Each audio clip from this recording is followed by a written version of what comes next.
welcome you all to I'd like to welcome you all to the June 11th, 2024 meeting for the Belmont Disabilities Advisory Council. I'd like to call the meeting to order. We'll start with a roll call. Before we start, though, I'd like to remind everyone that before you speak or provide comment, if you could, just state your name. And so that we have it for the transcript and the interpreters. My name is Nick Caponelli, and I'd like to welcome you all. And I'm here with John Mulkey, who's our vice chair. And we'll start with a roll call. We'll start with here with Baldwin. So yeah, ask the members to identify themselves. Kirk, Kirk Lewis here. I can see later. Yeah, we got this. John Malton. Good job. Yeah.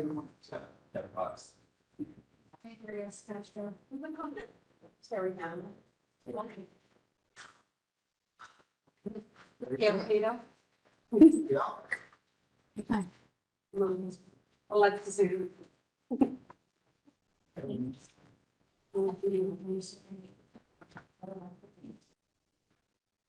Hello, I'm Stephanie Speaker. Hi, Stefan. All right, now let's go to Buffalo.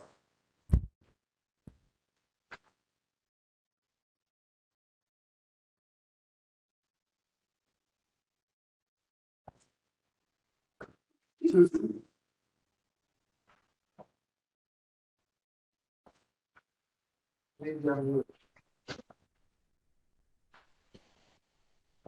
I'm sorry I was muted. Susan Hetherington's here, no one else is. All right, thank you, Susan. New York City. Stuart?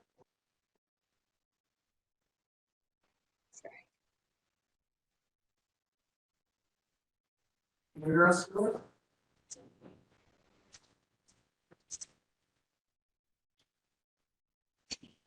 Probably muted.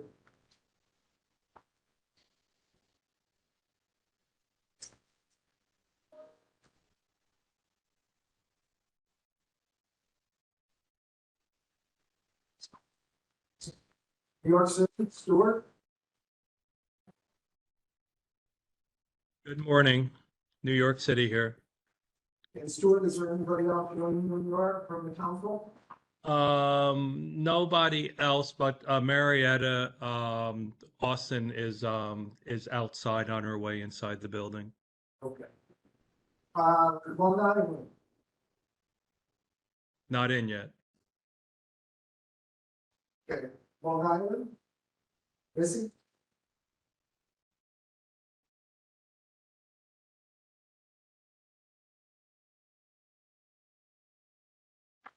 Long Island, I think you're muted.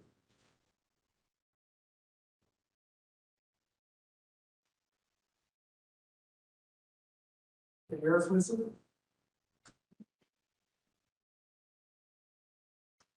Central New York. Hi, this is Paul Jocelyn from Syracuse. And Nick, just by the way, it's a little difficult to hear you. I don't know if you can get closer to a mic.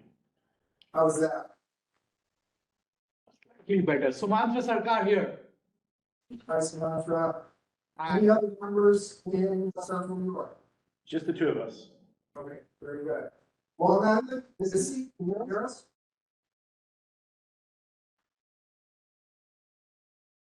Okay. Virtual. Any business members joining us virtually?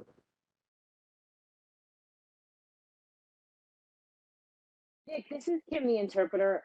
I'm having a difficult time hearing you for you. So can you find a mic closer to you, please? Can you hear me better? So much. Thank you. Okay. Nick, this is Stuart in New York City. Marietta is now at the table here. Okay, thank you, Stuart. Mrs. Miller? On that?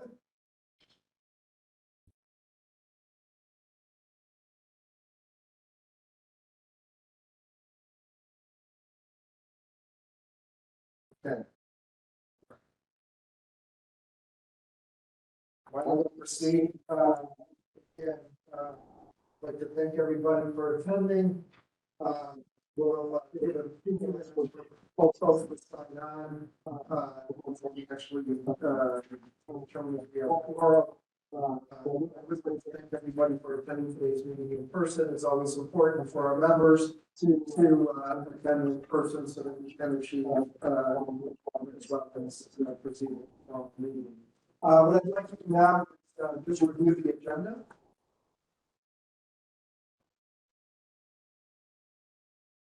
Could we advance the slide for the agenda? Very good, thank you. All right, so today's agenda will receive an OPWDD update from Commissioner Nyfeld first. We'll then open it up for discussion. We'll then proceed with committee reports, as we normally do, that we've outlined here. We'll then allow additional time for council discussion and feedback. Then we'll proceed to public comment in the room. So that's our agenda for this meeting.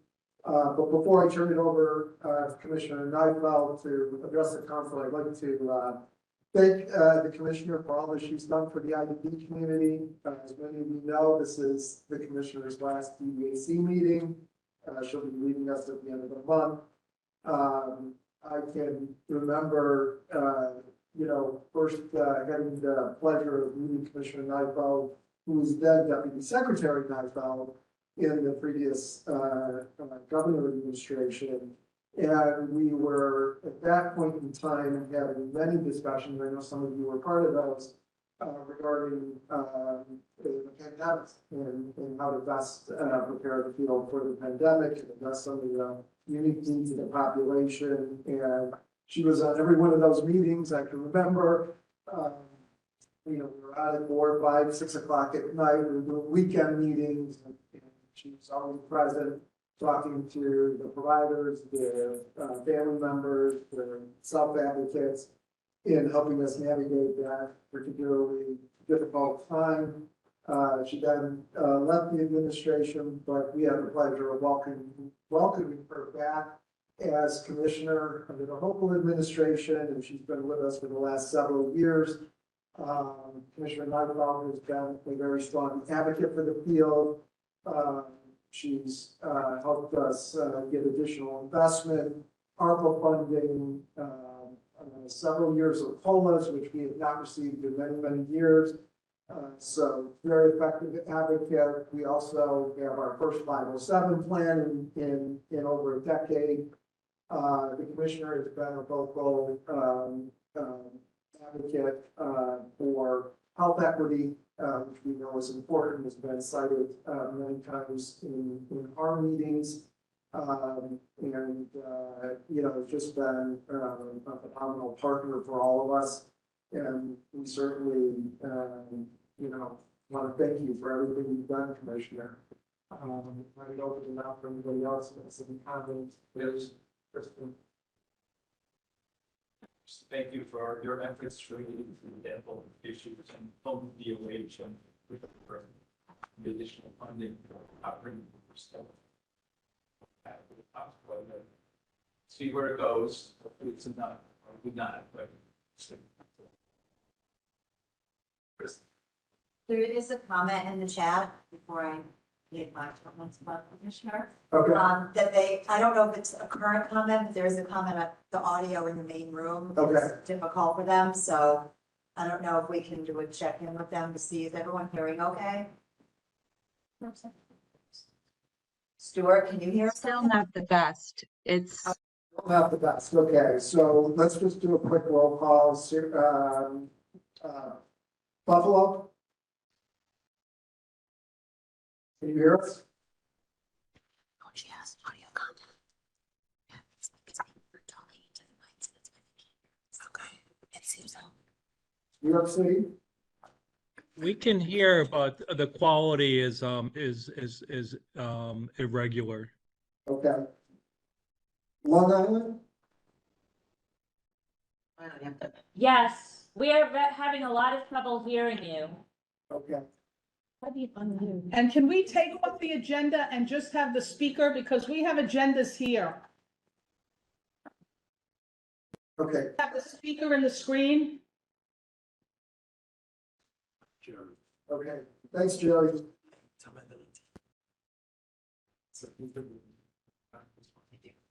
Okay.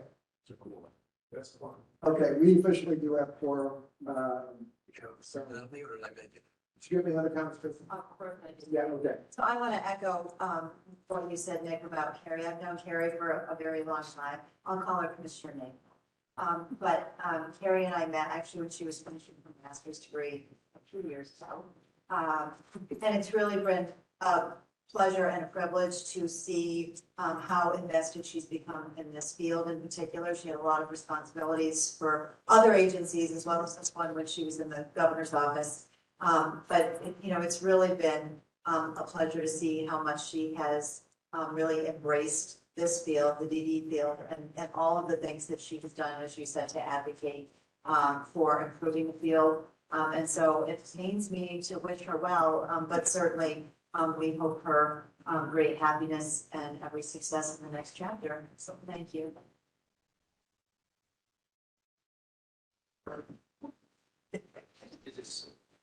Is this working? Support, very close.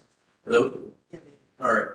I just want to, again, echo the comments. Barry, you came and spoke at Schenectady ARC not too long after you've been appointed. You came with the commissioner from the Department of Labor. And we were talking about apprenticeship programs for DSPs, and it was just a breath of fresh air. And it meant a lot to me as a provider. We've just been, we're coming through the pandemic. We're struggling with our workforce, and you were just so committed, passionate.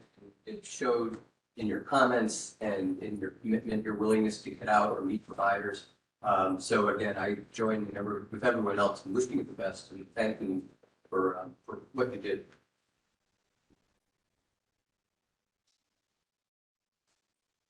All right, thank you. And Carrie, again, on behalf of the council, thank you for everything you've done. As a parent, I'd like to thank you and wish you the best of luck with your family and your future endeavors. So we're going to move now to the commissioner's update. And again, if the sites are having difficulty hearing us, please send us a message through the chat and we'll try to correct that. Okay, so we are reaching out to OPWDD who host this building and trying to get some corrections on the audio. So is it any better now? And it looked like there were some people having a hard time logging in too. Thank you, everybody. The first part of my talking point is just to remind folks about my departure at the end of June, but I think we've covered this. Appreciate it. Appreciate the kind words, and obviously appreciate the working relationship that we've had, that I've been able to have with the council. I think over the last several years, we've done a lot of work to try to align the work of the DDAC and the agency. And I think that's work that as an agency, we're really proud of and proud of our partnership with you. And, Nick's reminding me that when we were on those evening and weekend calls, I was preparing for the arrival of my first child, and now preparing for the arrival of my third. So times change quickly, I guess. But I will absolutely miss all the work of the agency, working with you all, and hope that we have an opportunity to work together in the future. So I am excited though, because I know that there will be a very smooth transition for you all with the agency. Willow Bear, our exec dev, is poised to take over as acting commissioner. All of you guys know her well. If you haven't, then you will. She's she's already making the rounds and getting out and spending a lot of time with folks. So I expect a very smooth transition for everyone. And it will just be onward and upward. So thank you all. I'll take a few minutes to do just a brief budget recap because we haven't met since the budget was enacted. But I think at this point, lots of you have heard probably various different times what the budget entails. But given that we're having a public meeting and not everybody has the opportunity to join previous stakeholder meetings, I'll do quickly some highlights. The fiscal year 2025 budget grows OPWDD spending by roughly 429 million. So that brings us up to $5.2 billion in state funds, which is about a 9% increase. It includes in this fiscal year, $89 million for the 2.84% COLA, which is effective April 1st. And that does require, as a subset of that COLA, that 1.7% be dedicated to or that there be an increase in staff salaries by 1.7%. Sorry for the confusion. This builds on previous years' cost of living adjustments as well, which brings us to nearly $1.1 billion through 3 consecutive COLAs. This year's budget also includes $79 million, again, in this fiscal year, to rebase OPWDD's rate rationalized services and update the underlying cost data to more recent years. This will be effective July 1st. And for this fiscal year, that represents an all shares amount of $267 million. We believe the total cost may exceed that amount, and we will continue to work to assess what excess we can accommodate within our budget and with DOB's support. But we're very excited about the ability to increase the base rates by such a significant amount. The budget also includes $45 million of state funds to support minimum wage increases, including indexing minimum wage to inflation, which was passed in last year's budget. It includes at least $1 million to explore targeted rate enhancements for Article 16 clinics and CSIDD. Although I think we recognize there that more than $1 million will be needed, that offers us to start to continue to bring these costs, to bring the rates into alignment with costs. Very exciting, the budget includes $6.7 million to support New York's commitment to becoming an employment first state, which funds our ability to really help bring the principles of employment first to our service system. So we believe that working with the Chief Disability Officer and with other agencies, this $6.7 million will be spent primarily in the form of grants to help providers of disability services continue to align their employment practices and to begin to consider employment as the first option for most people with disabilities across New York State, which we know is an area that we can significantly improve. We're excited about home enabling supports. Many of you remember that we included home enabling supports in our October waiver amendment, and this year's budget includes more than $3 million for us to implement that as assistive technology. We're really excited about this. The funds are designed to help support people to live independently at home and avoid the need for certified residential opportunities wherever possible. We've seen from some providers in state, lots of providers out of state, the very cool ways that folks are using technology to maximize independence and support people to live independently. And as we know, it defrays more costly interventions, which is a win-win. So we're excited to now be able to use Medicaid dollars to support some of these innovations. We're working on procurement now. And should be, making more announcements about what will be available very soon, and certainly, hopefully, to have this launched by the end of the year. The current budget also includes $15 million to develop independent supportive housing, to support our independent supportive housing program, the ISH program. This brings our total invested in the ISH program over the last several years to $140 million. We've been invested in that program since 2016. And as always, the budget continues opportunities for us to make new service dollars available to the field. This year, there are $60 million in new state resources that allow us to do things like make services available to people who are entering the system for the first time, allow us to support people as their needs change. Some of the priorities that we have targeted these dollars for in the last several years are continuing to increase our housing subsidies to match fair market rent levels. Looking at costs associated with people who are aging out of educational programs in and out of state. This year we'll be launching a new specialty hospital in the Hudson Valley, which we're excited about. And just generally dealing with, the changing costs of doing business. Other budget enhancements include $1 million to increase funding to the Special Olympics of New York, which we also are very excited about being able to support. So that's the highlights. We certainly have a lot of additional information available. If people need more information or any questions, happy to answer them. Just a few other things I want to mention. We are midway through, I guess a little bit more than midway through our strategic planning work for the summer.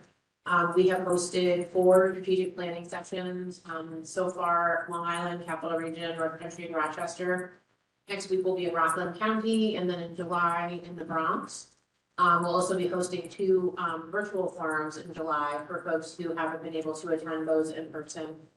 This is building on the work we've been doing for the last 3 years, to share updates to our strategic plan and have public comment period where people can offer their thoughts and feedback on the strategic plan. We've also instituted a new question and answer format this year that allows for a little bit more interaction than just the straight up public comment, which we've had a lot of positive response to. So we're excited to be able to do that. If you haven't attended one yet, we encourage you to attend. The virtual sessions, obviously, from anywhere in the state, or if you're, near Rockland County or the Bronx in the next couple of weeks, please meet us there. Folks can also sign up to do public comment or to submit a question ahead of time if they're interested in doing so. Quick update on some of the work we're doing on the direct support workforce challenges that we're all experiencing. You guys have heard me talk a lot about our work with the National Alliance for Direct Support Professionals and the EVAC Academy. Nearly 2,000 DSPs have received certification through the EVAC Academy work so far, which is really in a short period of time, just under 18 months that we've been doing this work. We've recently expanded our partnership with SUNY to go from 13 college campuses to 21. So we'll now have 21 college campuses across the state where DSPs can receive both the NADSP e-badge and a micro-credential from SUNY that allows them to continue to advance themselves professionally and build college credit so they can work towards degrees if they'd like to. The governor recently announced in March $32 million to continue to support this program across the state, which we're very proud of. We've also been working on the recruitment aspect of the DSPs and the challenges we're having there with staffing. We launched our joint effort with providers, our More Than Work statewide DSP recruitment campaign back in March. We have more than 225 of our provider agencies participating now. Early data that we were getting back, the analytics we're getting back from the marketing company is very promising. We've seen over 14,000 clicks to provider websites from the campaign's website. So 14,000 individuals are seeing the campaign, going to our website to look at what providers are available in their region and then clicking through to the providers. We don't know what happens once they get to the provider website, but it's definitely something that we're excited about working with the providers on to better understand how the campaign is pushing traffic toward them and how that's converting to actual hires. So that's very exciting as well. If you haven't seen those ads, then I think you're living under a rock because they're everywhere. They're on the television, they're on the bus, they're on billboards, and we've been traveling for the strategic plan across the state and we're seeing them in every community that we're in. So hopefully you guys are seeing them too. And the other thing that I think is a real bonus is just, for me, it's affirming to see the work on a billboard, and I can only imagine as a DSP to see your work plastered on a large billboard, right life size, right in everyone's face, showing how important we think the work is. So I hope that that's just an added bonus of the campaign as well. Just a few things in terms of our work with the council. We've been looking at internally and having conversations with Nick and John about formalizing the recommendations review process. So our team is taking, first pen and drafting a formal process that both the council and the agency will work on together and will hold us to, some agreements with each other about the recommendations review process, including how they get to the agency, how long the agency has to review those recommendations, and what's the process for engaging on those recommendations and then formally responding. I know that folks have been eagerly awaiting our response on the housing ADM recommendations that were made last spring. And I know that at the last meeting, there were recommendations made from the self-correction committee as well. So, we're looking to make sure that we have just a real process in place on how those recommendations come in, how we review and how we respond. So more to come on that. We'll be taking first pen and then we'll share draft with the executive committee so we can hammer out that process.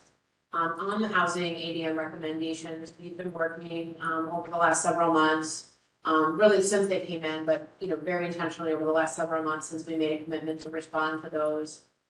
We will be sharing a formal letter back to the executive committee and the chairs of the housing committee But just as a high level, I won't get into the details and take up all the time sort of going through response by response, but the committee made 14 different recommendations on the housing ADM. Overall, please don't hold me to these numbers because I just calculated them in my head, but roughly, we've accepted or provided clarifying language based on 8 of those recommendations. There are a few recommendations that we need to have further discussion on and perhaps, several discussions on with the housing committee. And then there are a few areas of recommendation that we don't feel that changes are necessary, but we'll be providing explanation in writing. So later this week or early next, we'll provide that formal letter response to the executive committee and the housing committee chairs. And then either the next committee meeting or the one following that, whatever works for the housing committee, will be prepared to enter into discussion on some areas where we need clarification and want to have more discussion, and also to provide an explanation where we didn't think changes were necessary. So I hope that is satisfactory to folks. And then the same thing with self-direction. I think what we would, based on the formalized, what we formalize as a review process, we'd like to have from the self-direction committee a formal submission of those recommendations. They were on the PowerPoint last quarter, but I don't believe we got a formal submission, similar to the way that we had a formal submission of the housing recommendations. And then we can make sure that we plug that into our process and respond timely to the self-direction committee and the executive committee. So just continuing to sort of, as I touched on earlier, right, refine that working relationship and making sure that we're being responsive and timely in our responses. And I think having the formal submission helps to sort of kickstart a process that can then, have dialogue, continue conversation, and then culminate with a formal response back so that we're on record, in both ways. I know that the council put forward 2 additional items that you all have questions on. One was related to capacity management and one was related to our Optimus contract.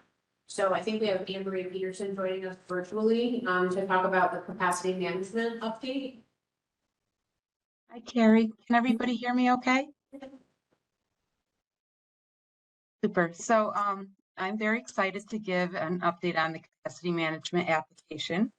And that excitement really comes from being able to be closer to providing a platform that really takes into account a lot of the feedback that we've heard from families, from individuals in need, from our care coordination organizations, our residential providers, and the DDAC Council, to design a technology that really utilizes the person-centered planning to guide us in identifying and securing appropriate housing. So the IT infrastructure that we have in the process of being developed right now achieves several goals.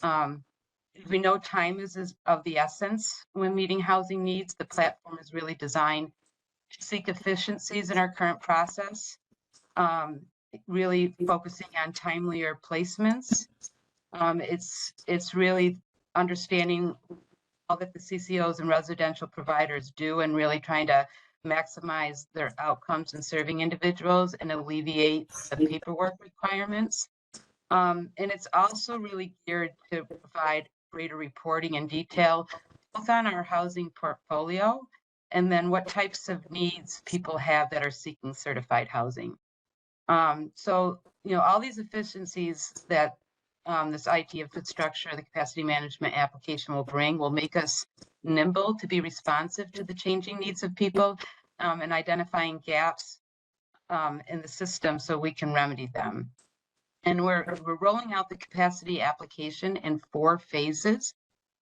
Phase 1 will be primarily focused with our care coordination organizations, and that is looking to be effectuated this summer.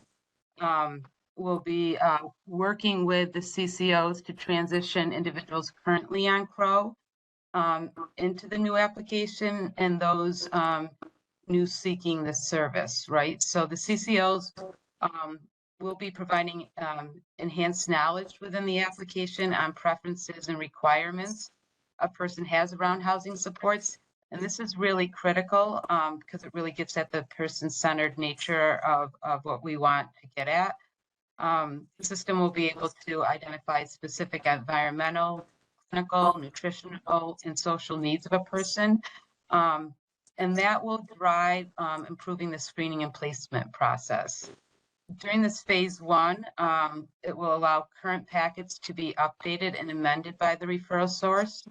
The key component for the CCOs with these amendments is that, it'll allow them going forward to only update what needs to be modified and not having to do complete forms repeatedly in the system. So that will be an efficiency saver for our care coordination organizations and our care managers.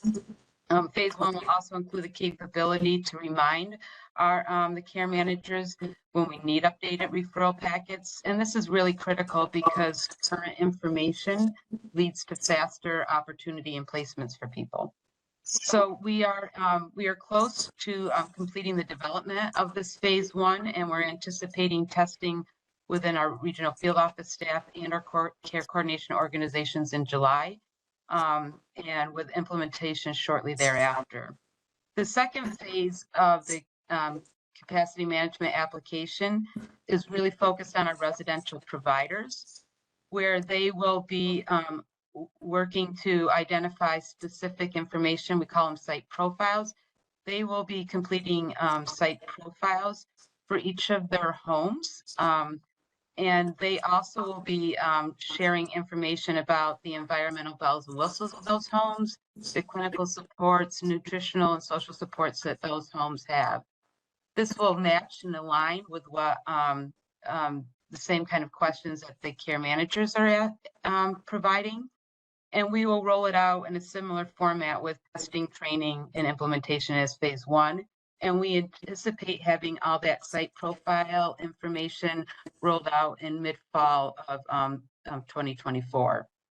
And then phase three is really where we take both the information that the care coordination organizations and the providers have given us.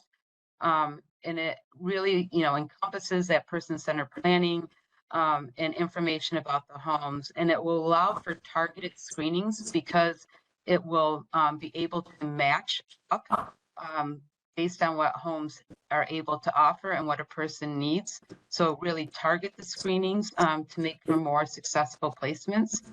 It's really geared at reducing unnecessary screenings that providers may have had to do historically.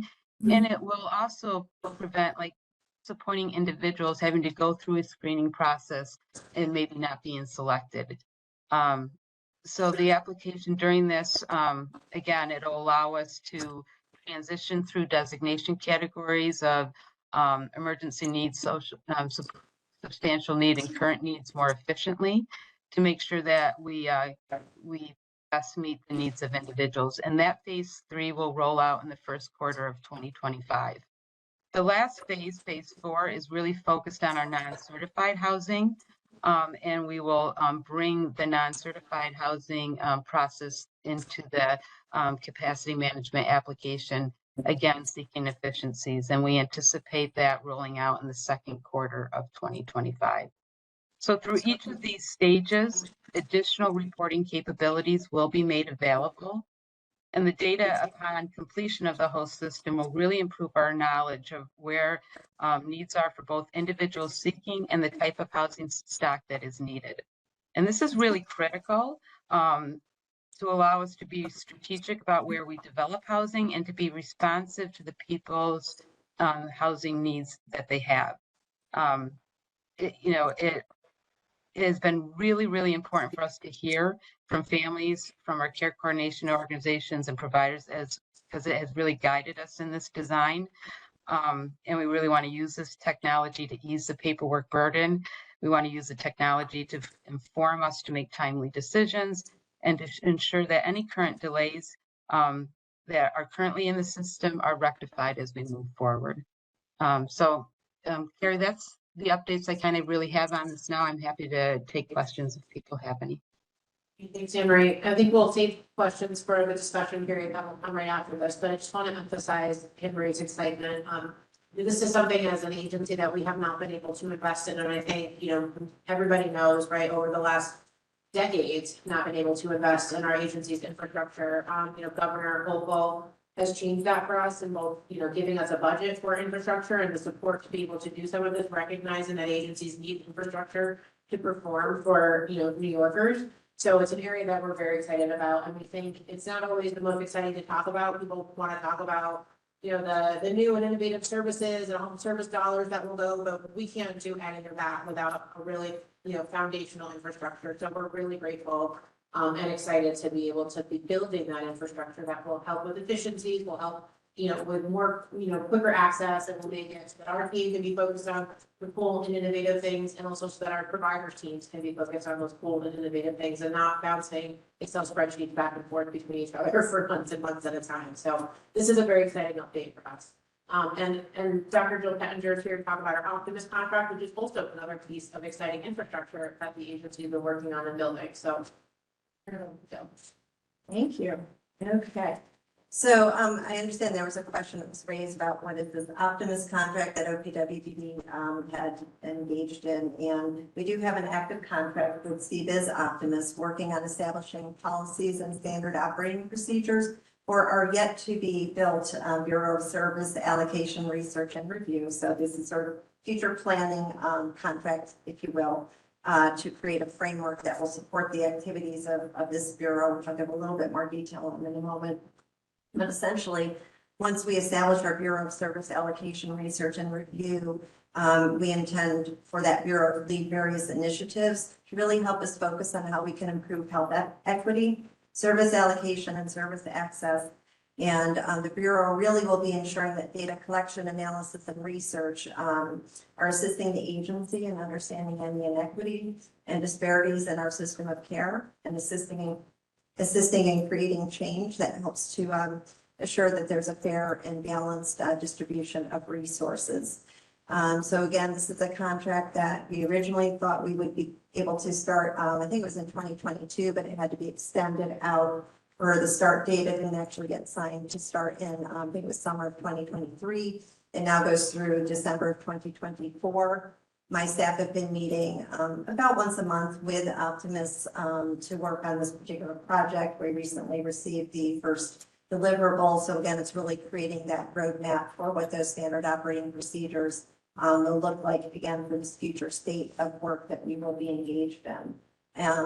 That said, I'm also happy, Nick, to come back and have a more focused discussion with you and the chairs on just where we're at with CAS and how this kind of ties in with some of the future state activities that we have planned, just in terms of understanding what we're learning from the CAS, how we're shaping towards the future of having a really much more data-informed understanding of our service delivery system, the needs of individuals that we're supporting, and how we can then, again, assure that there's that focus on health equity and really having a balanced service system. So. That sounds great. Thanks, Joe. Thank you, Emery. Thanks, Jill. So I'm actually gonna turn the rest of my time over to some guests we have with us. Folks know we've talked a lot about the self-direction evaluation that we have contracted for through a competitive procurement using ARPA funds. In recognition of the importance of the self-direction program, wanting to make sure that it is continues to be available for a long time to support individuals that self-direct their services, making sure that, we are administering that in the best way. So one of the obvious priorities of our ARPA dollars was to review the self-direction program, both the existing program and also to seek recommendations for ways that we can improve that. I think folks know we built that procurement based on a lot of the feedback that we've received from self-directed services, family members who support them, their circles of support. We took all of that feedback, built a procurement and let that procurement and then we retained Guidehouse through that competitive process to come on board and to begin to look at our self-direction program. A lot of the work that we do will be engagement with the stakeholders, the DDAC, and specifically the self-direction committee will be really important partners in that. So we have our friends from Guidehouse, some of them you'll recognize from the managed care effort.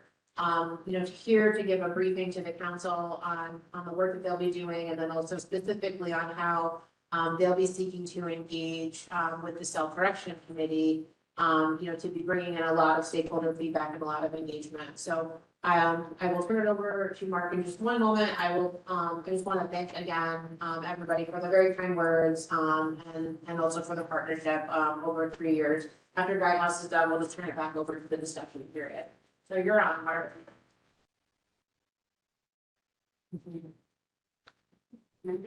Mark, we can't hear you. Okay, can you hear me now? Yes, sir. Okay, good. Thank you. Again, we also at Guidehouse, we appreciate the commissioner and the opportunity to support OPWDD while she was the leader, and we wish you the very best. I think she gave a pretty good introduction to what we're doing. Just a few introductions here. My name is Mark Thomas. I am with Guidehouse, where my focus is on supporting states to strengthen their programs for persons with IDD, as well as supporting them to improve how they enhance the quality of life for persons with IDD. I'm joined today by Ms. Parna Suresh and Hanford Lynn, their team members from Guidehouse, who will be supporting these efforts. What we're going to do today is give an overview of the work that we're doing with OPWDD and the rest of what we're doing right now for the rest of the year. And just a little bit more background on me. I'm a former state director of IDD services in Louisiana. I do recognize that some of you remember us from the managed care work, so just a brief introduction. Also, past president of NASD's, National Association of State Directors of Developmental Disabilities. I had, while in Louisiana, quite a bit of experience working with the DD Council here in Louisiana as a government appointee for IDD, as well as a provider, and most important, as a family member of a person with lived experiences. Like say, I'm a part-time caregiver, but full-time best friend for my brother with IDD. So very familiar with the DDAC as well as the work that you do. So Parna, let's go ahead and jump in, and I'm going to be very, very high level and not take too long. Next page there, Parna. So Parna, you can advance the slide. Okay, good. We go to the next page there. Okay. So this is our team. I'm not going to spend much time, and we'll make this slide available to you. Okay, go ahead, Parna, next slide. And so we recognize that many of you already know what self-direction is, but just briefly for those that may be new to the council and still learning, really the self-direction program just gives persons with IDD authority and control over their services, including who provides the services, what services they provide, and where.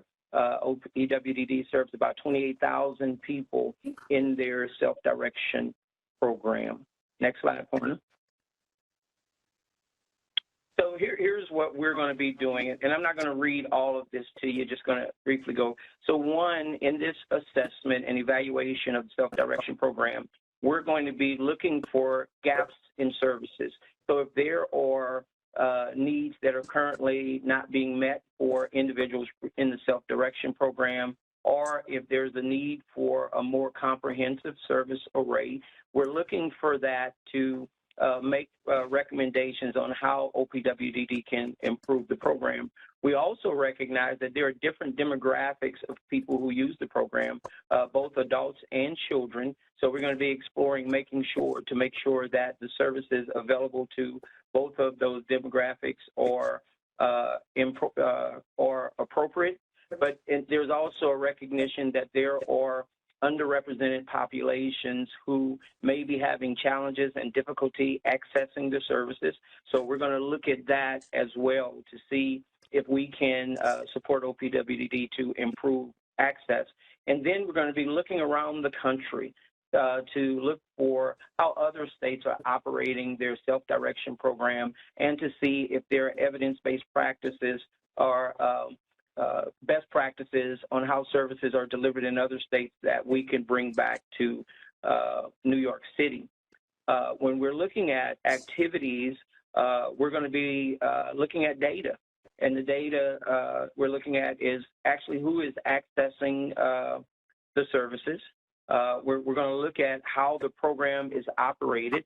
So out of this, there's going to be a new program manual, operational manual for individuals and their families to use so that they can better understand the program. We're going to be talking with individuals and their family members to see how we can, what recommendations we can make to OPWDD about how they can better help and serve these individuals. And then we're going to be looking at some cost reporting around the data to see what utilization is, who's accessing the services and who's not accessing the services, so we can make recommendations there. As far as the outputs are concerned, we're going to be working on an initial report. In that initial report will be updates on the current state of the self-direction program, what we've learned to date on the data, as well as how we're going to go about completing the updated manual. And we're in there also is going to be, for future iterations, there's going to be a comparison of state to state, what other states are doing, so we can make that available. And then we're going to finalize that. Everything's going to culminate with a final report. And in there is going to be everything that we had learned in the initial report, also along with recommendations. So you folks can expect recommendations from the assessment and evaluation of the self-direction program. Next page, Parna.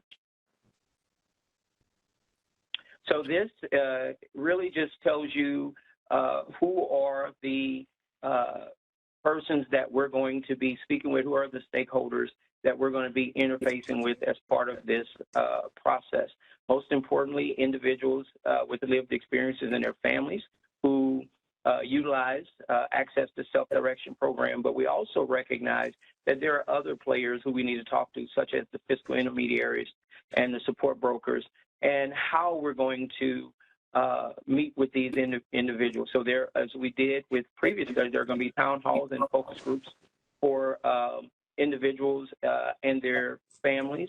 Also, we're going to be doing interviews with state staff and other national experts across the country. So this really just talks about who we're going to be talking to as part of this process and how we're going to go about doing it. Next page. Now, here really is a schedule of the work that we're going to be doing. So, of course, we started out in April, and so for the month of April and then through June of this month, we're going to be completing the initial report that I talked about earlier. Beginning in July, we're going to start interviews with state staff, as well as doing a deeper dive on some of the data that's available. And in that time, we're going to finalize our initial report. We expect that to be finalized in the month of July. And then from September through December, that's where we're going to do the bulk of the communication. So if you have not heard from Guidehouse yet, or you have not been made aware of the interviews, the town halls, and the discussions, you're not behind the curve. We're just getting to that, and we're going to be doing that throughout the months of September through December. And these are the folks that, as I mentioned earlier, we're going to talk to. And then lastly, through January through March, we're going to be completing our final report. And within that, as I mentioned before, that's going to include recommendations to OPWDD. So we're just really getting started, and we're going to be working with OPWDD stakeholders, the varied group of stakeholders, and quite possibly the self-direction subcommittee from DDAC as well. So that's what we're going to be doing. That's the anticipated next steps. Next page, Parna. Parna, you can advance the slide.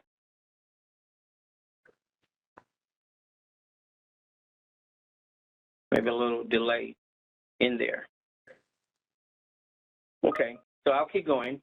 And so what you can expect is updates, periodic updates from our group to the subcommittee. We're going to have, our goal is to have a robust initial discussion with the subcommittee to make sure that the areas that we are targeting are areas that they think are appropriate and where they think we should be focusing on. But also, our goal is to come back and periodically give updates to the subcommittee as well. So quite possibly every other month or quarterly as they meet to provide those updates to them. And I believe that should be our update there. And I apologize that we couldn't advance the slides, but we will make the PowerPoint available to you. And I can stop now. And I believe we're holding questions till the end, or depending on the time, we're available to answer questions.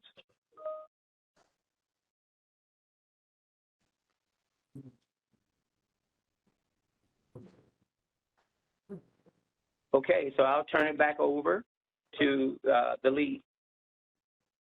Thank you, Mark. That was a very helpful update.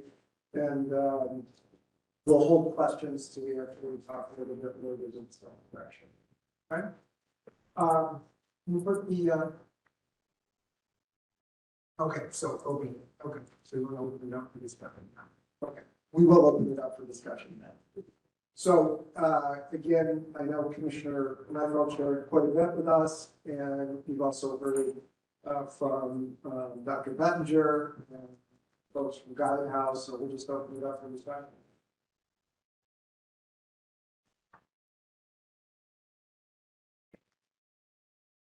And again, I would ask anybody who speaks to just, again, give their name so that we can report. I just have a question, Terry Allen. First of all, I just want to say, Commissioner, we're really going to miss you. We've been super supportive of not just the entire agency, but individual agencies. I mean, we answer the phone anytime, day or night. So really, I wish you all the best. I just had a comment and a question. One comment, just I'm really glad to hear that you're going to formalize the recommendations review process, because I know I just joined the committee, but that is something that I've been asking what happens if we make a review. So that's terrific. But just on a capacity management software, does that cover both adults and pediatrics? And if it's also pediatrics, is it going to cover the CRP programs as well? Yep, right, Henry. Henry, are you still on? I am still on. I just needed to find that lovely mute button. So the CRPs will have information. Yeah. Yes. Yeah, it's a Eva. I'm sorry. I can just jump in there on the CRP part of it. Just because that admission process, right? I think folks know is directly through the state education department, right? And so while we manage the residential footprint, it's important that folks understand that the admission process will still be through the CSE into those specific opportunities. So Emery can cover the IT component of it in terms of managing our footprint, but I just wanted to make sure that folks understood that process isn't changing on the front end. Yep, and so we will have specifications on the CRP related to the site profile, but to Aviva's point, we will not be doing the, referrals and screenings towards that because that is done through SED. Perfect. Thank you. Thanks, Terry. Herb? Just another question on the capacity management software. That's Kirk Lewis. I'm sorry. Yeah. That's okay. Anne Marie, I think you said that you were the first step is surveying the CCOs, getting data, and you referred to packets, updating packets. Will it just be people who are already in the CRO process now, or will the capacity management eventually look for broader data from the CCOs on what people are looking for housing opportunities? That we just had a question came up last week about to the residential committee. Is there a survey? Is there data on what people are looking for, beyond certified residential housing. And so I was going to forward that question to you. But again, it seems like if you're looking at capacity management, this would be a good time to get data across the field. So the capacity management application will encompass both non-certified and certified in its full totality. And so that's the 4-phase rollout. There are some revisions to what we asked for in a packet as we move towards this application in the Crow ADM, where we'll get more specificity on what people are looking for. And then I think that will really drive us to your point, Kirk, about knowing what we need in our whole housing portfolio and continuum to meet needs, right? We'll have more specificity about what individuals are looking for via the care managers and the CCOs, so that will drive us. So I think the survey that you may be considering, the tools within this application will probably get to that. I believe it will get to that and can help guide the DDAC and others and us as we move forward to meeting housing needs. Great, thank you. And one other on that software, when you are looking at the providers and specific openings, will you look at, you talked about site profiles and there's general site profiles, but then there's often specific limitations with specific sites or specific openings. Someone might have a house with, options upstairs and downstairs, but there's only an opening that requires somebody to be able to go up and downstairs. Will it get that granular when you're getting the data from the providers on openings? Yep, absolutely. And that's really why we feel like this matching is going to be so critical and save so much time, because it'll get to the specificity on the site, right?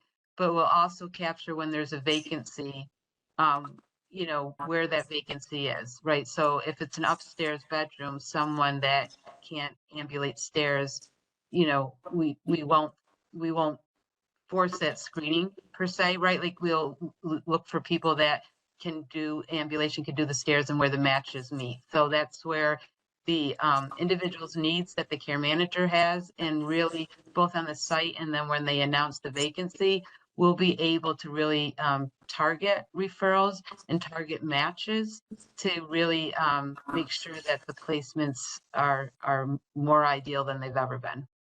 That's great, thank you. Hi, Randy Rios Castro. I just wanted to know if you had a timeline on the rollout of this software. Yep, so that was kind of what I talked about. I can go over that. Again, it's a phased in approach, right? So we have the first initiation part where the care coordination organizations will be partnering with them. That will roll out later this summer. The next part of the phase will be in the fall, where the providers are doing giving us the site profile information. And then phase 3, which is in the first quarter of 2025, where the providers will announce current vacancies and where they are.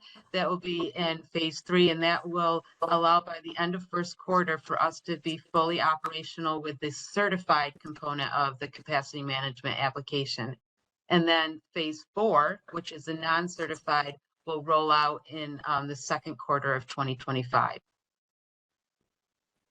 Hi, Anne-Marie, a question for me. Hi, Sumantra. Hi, Anne-Marie.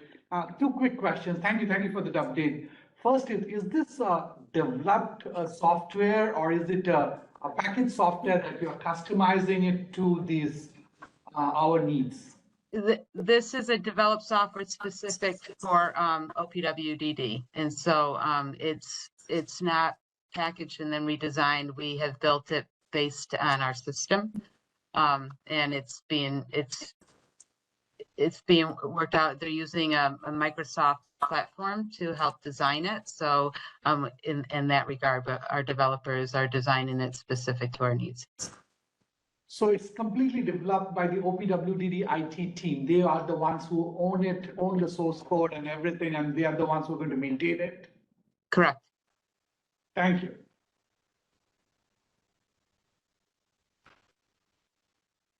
Any other questions? One more question, Mandy Rios Castro.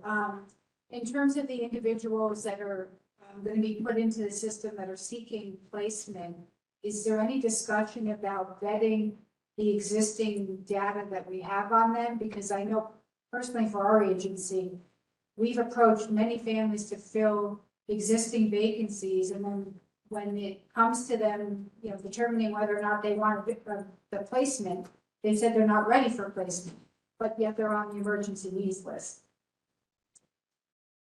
So currently what we have in our CROW database will be transferring over to this application. We have the historical paper screenings. They will not be transitioned into the system, but we do have them for a reference point. And so that data is there, but it is in paper format. So we will, you know, we can look at how we slowly roll that into the system. But the data points of that won't be in as future ones will be.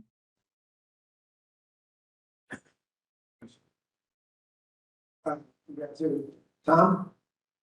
Yes. I think it's up. Is there a follow-up question or? There's a couple questions. How detailed is the Yeah, you were close, Tom. It's Tom Evan. Yes, Tom Evan. Thank you, Commissioner, for your availability. Very much appreciate it. Absolutely. Too available, she gets annoyed when too much conversation, but I appreciate your availability. How detailed will the information be? One of the issues I've heard from the outside is that agencies say they have, providers say that they have homes that may be all women and are asked to take a man or vice versa.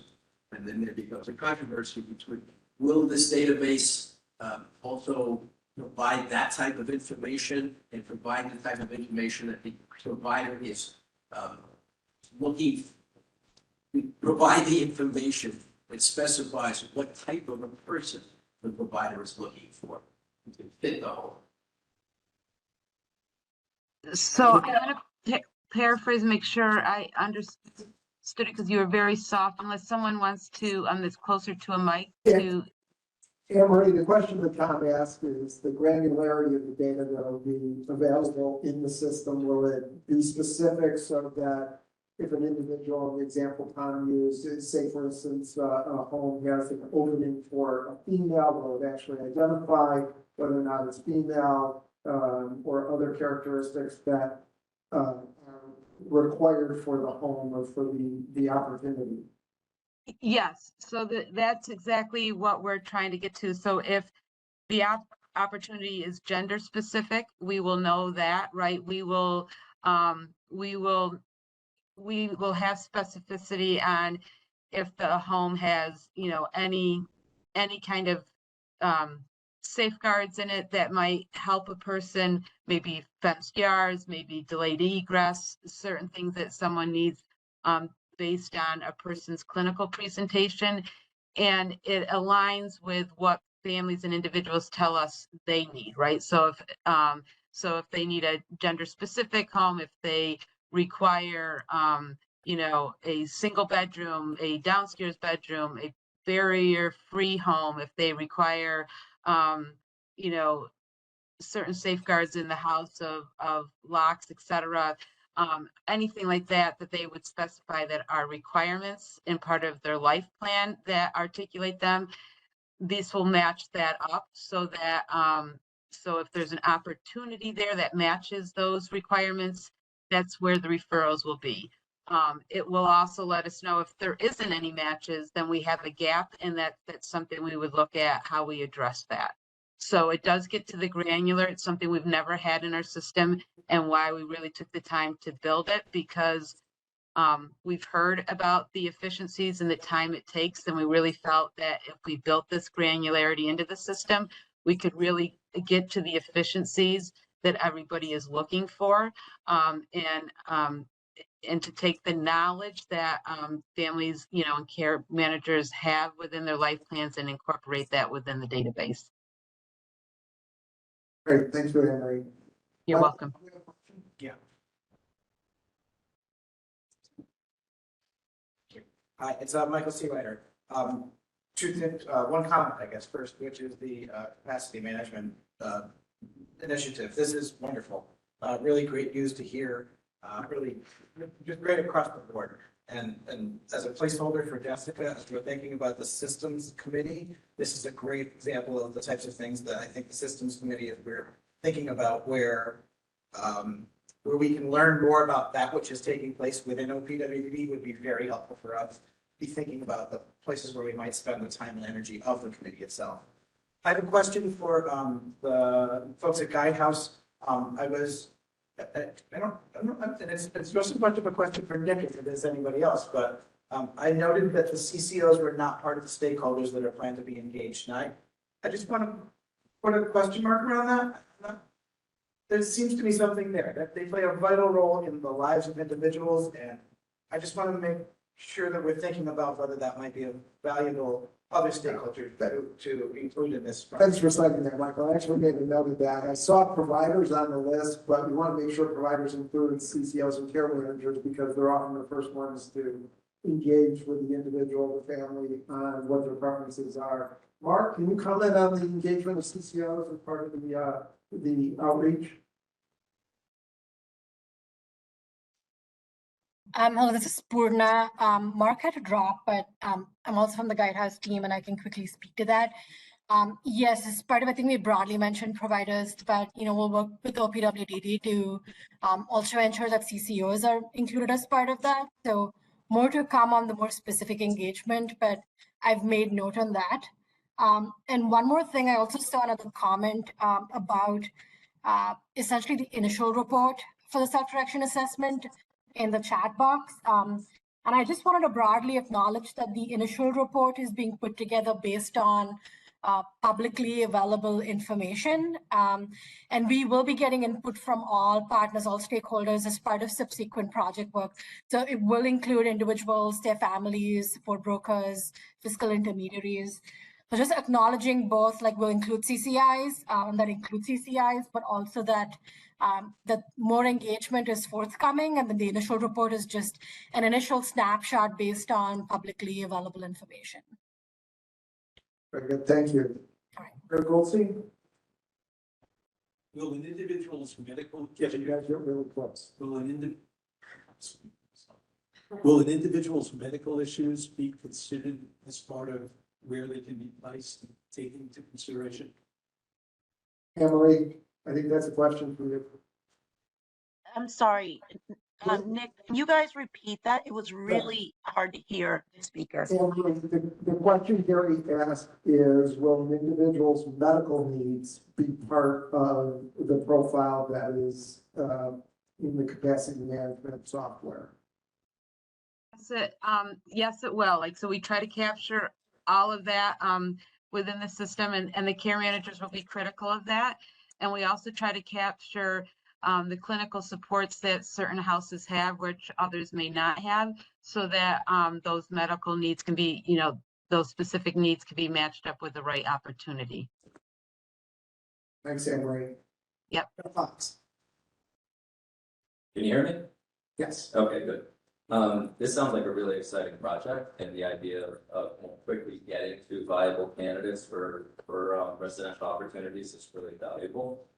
But it occurs to me that the system probably can't capture all factors. And so I just want to make sure that we recognize that there might be things not captured in the capacity management system, and providers still might get to the conclusion that they say, this is not a good match, and let's move on to the next candidate. So that's not changing, correct? No, that's not. No, people will, providers will still give outcomes of if they can support or not, right? And they will be able to explore more than just the targeted referrals, but we were trying to hit the right match of, ensuring that the best opportunities for matches. But we still give providers the opportunity to weigh in on, to tell us if they can or cannot, support that individual. But this will get to when we're always trying to decide like where we need to develop homes, when we talk about RFPs or anything of that, understanding the true needs of individual to the granularity will really help us craft them, not only what they need, but where they need them for future, for future development of meeting gaps. So it's looking twofold, to be responsive in the moment, but be strategic about where we put our efforts to really address the housing needs into the future. Thanks, Emery. Now, I want to make sure that the other sites, because I know we've had some audio issues, but if there's any questions from council members at the remote sites, that they're also given a chance to ask. I have another question while we're waiting for the sites. Okay, Tom. The last speaker, Henry, raised an issue that I was going to come to, and that is, do we know how many new homes have been approved over the last year? Have there been any? I'm sorry, Tom, is the question how many opportunities have been approved over the last year? No, how many new Net sites? net new openings or net new. So there have been few homes that have opened across the last year. It's not necessarily data that any of us have at our fingertips right now, but it's something that we can talk about, whether or not that's information we can pull together for future meetings. Okay, we'll put that as I think that's important because the impression is that we've been losing sites, and a lot of sites, I guess, were stable and were closed over the last few years. If that's not a fair impression, then we want to get the information on the other side, showing how many homes have actually been opened. I don't know of any, but I've heard of situations where OPWDD has actually asked certain entities to develop them, and that's all conflicting information, so I'm trying to figure out what is in fact happening.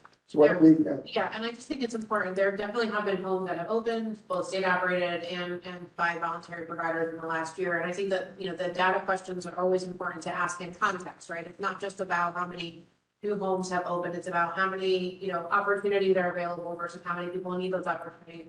Where are those opportunities located? How many of those opportunities can be staffed? So there's a lot of context around the data, which is, I think, why as an agency, people ask us frequently, snippet of a data question. And it's not that easy to answer the question because you answer one question without the context and it can lead to the wrong impression. So I think that's part of the data COP work that we'll be doing with, I believe, the systems committee. Someone can tell me if I'm wrong about that. Yes, systems committee. And Michael will say yes. To make sure that we're not, that we are contextualizing data, that data can lead us to the right policy questions and answers. So I just don't want to get ahead of ourselves in terms of providing data and really maybe direct some of those questions and needs to the data COP, which is why we're starting it with the data. Thank you. Other locations, because I know we want to be sensitive to time. Okay, Anne Mary, just a question, a comment to you, not a question. Since we are sort of developing this project in-house as an OPWDD, I would say, I don't know, you might have already done it. Have a sort of a systems analysis. I mean, because you are going in through the software development life cycle, is there a possibility that the systems team is also a part of that stakeholder requirement gathering phase of how detailed the data is? It might be a good idea to have some representatives from the, stakeholders of all sort, all types of people, but at least a representative to understand. So that will help us in sort of designing the data capture mechanism as well as things that might be missing. Just a comment, I don't know. Sumedra, I really appreciate the comment on that, and I think that when we were looking at the data, we were looking, we shared what was there with Tamika's group, and I know that they're having the data group together, so we will definitely take feedback. We are capturing almost every data point we could to maximize reporting, and we have some quite a lot of CAN reports we anticipate coming out of this, but also the ability to do some ad hoc reporting as well. So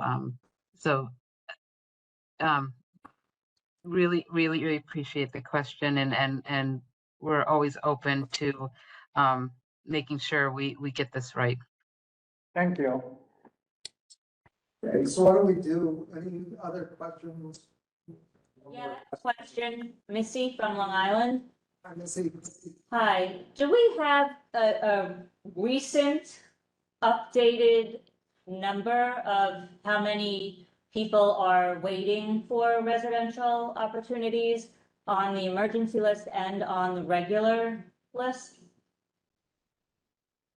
I didn't come here today with any data. I don't know if Tamika's on, but we can take the ask back. And Missy, can you just clarify what do you mean by the regular list? I just want to make sure I understand. A lot of families, a lot of parents, they're not necessarily saying, oh, this is urgent, I need emergent, residential opportunity for my child. So they're on a non-emergency residential list. They will be looking for an opportunity in the next current year. need. Okay, you're talking about the current need group. Okay. That's not an emergency list, right? Thank Because you. I know, a number of people who are and have been waiting and waiting and waiting and don't seem to ever have any movement or even talks of potential opportunities. It's really what the word on this side is there's nothing. There's nothing. Yeah, There's no staff anywhere. No staff means no openings. Right. And Missy, go ahead, Anne Marie. Go ahead. No, I was going to say that I know that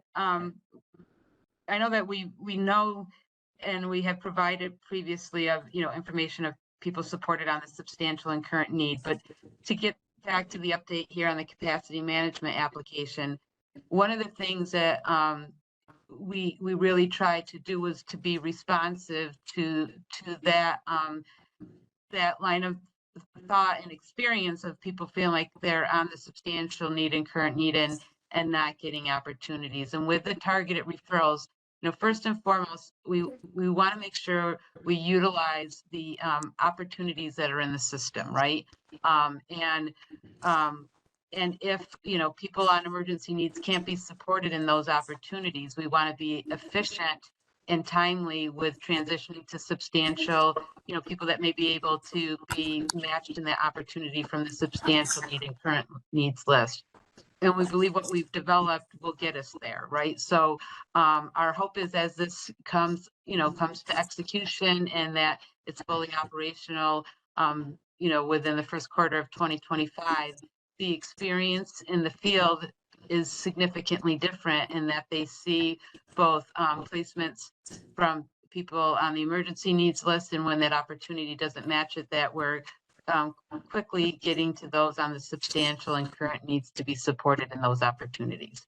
And I do appreciate what this is trying to do. It's, certainly moving in the right direction technically, but I don't know if you saw that comment in the chat that somebody had foiled, and there were about 5,500 people, and that's a lot. Do you foresee opportunities for that many people? Yeah, so Missy, I think that, go ahead, Commissioner. I think that's you. Yeah, thanks, Aviva. I was just going to say that I think that there are a lot of factors that contribute to why, that number, and that is the number of people that are on the pro, right, is a point in time capture anytime that data is released, right? It changes daily as people, do accept housing opportunities and new people are looking for housing opportunities. And there are a lot of people who are on the CRO who are currently living in certified residential and be looking for a change. There are people on the CRO who are 5 years old and will be looking for residential opportunities when they're 21 or later. So I think that number, and again, this is why, right, context around data is so critical, that number is not necessarily representative of 5,500 individual people sitting across the state of New York today who need a housing opportunity as soon as possible. Part of the reason we have the data sub-categorized like that. And so to say, to ask the question, are there 5,500 residential opportunities and will this system make them available? I just think is the wrong kind of question to ask, but it's the right, it leads us into the right direction of having to think about the various interventions to make sure that there are more opportunities available to meet the needs of people who are actively seeking or who are actively in need.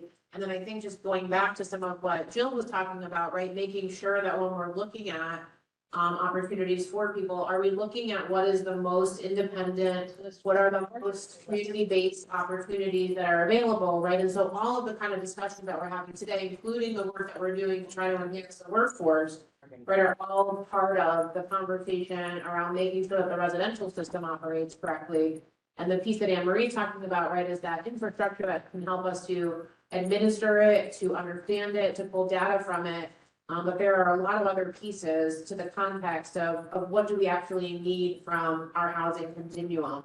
And to just look at that raw number of people that are on the pro is just not the right, it's not the right direction to look. So there are a lot of different things that are underway, including the COP, work that we're doing as an agency and looking at our housing continuum, work that we're doing, through our assessments and through our resource, our understanding of the resources that are available to understand who actually, need that level of certified residential and should be on the pro to begin with, because I think we all agree that there are people who are on the pro now, that could live independently on their own with the right level of support in place. So we're trying to attack it from all of those angles, and the data is one piece, but it's certainly not the only thing.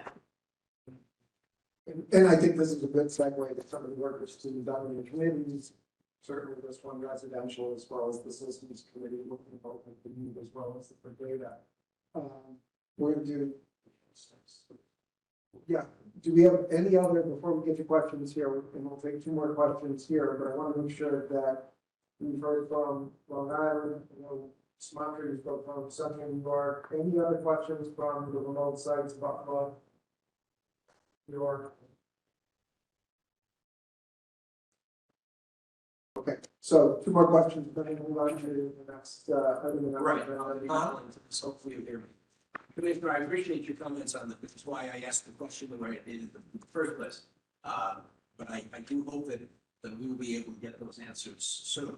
I'm concerned that in the meantime, we attempt to meet the needs of the people who have a more urgent need for housing.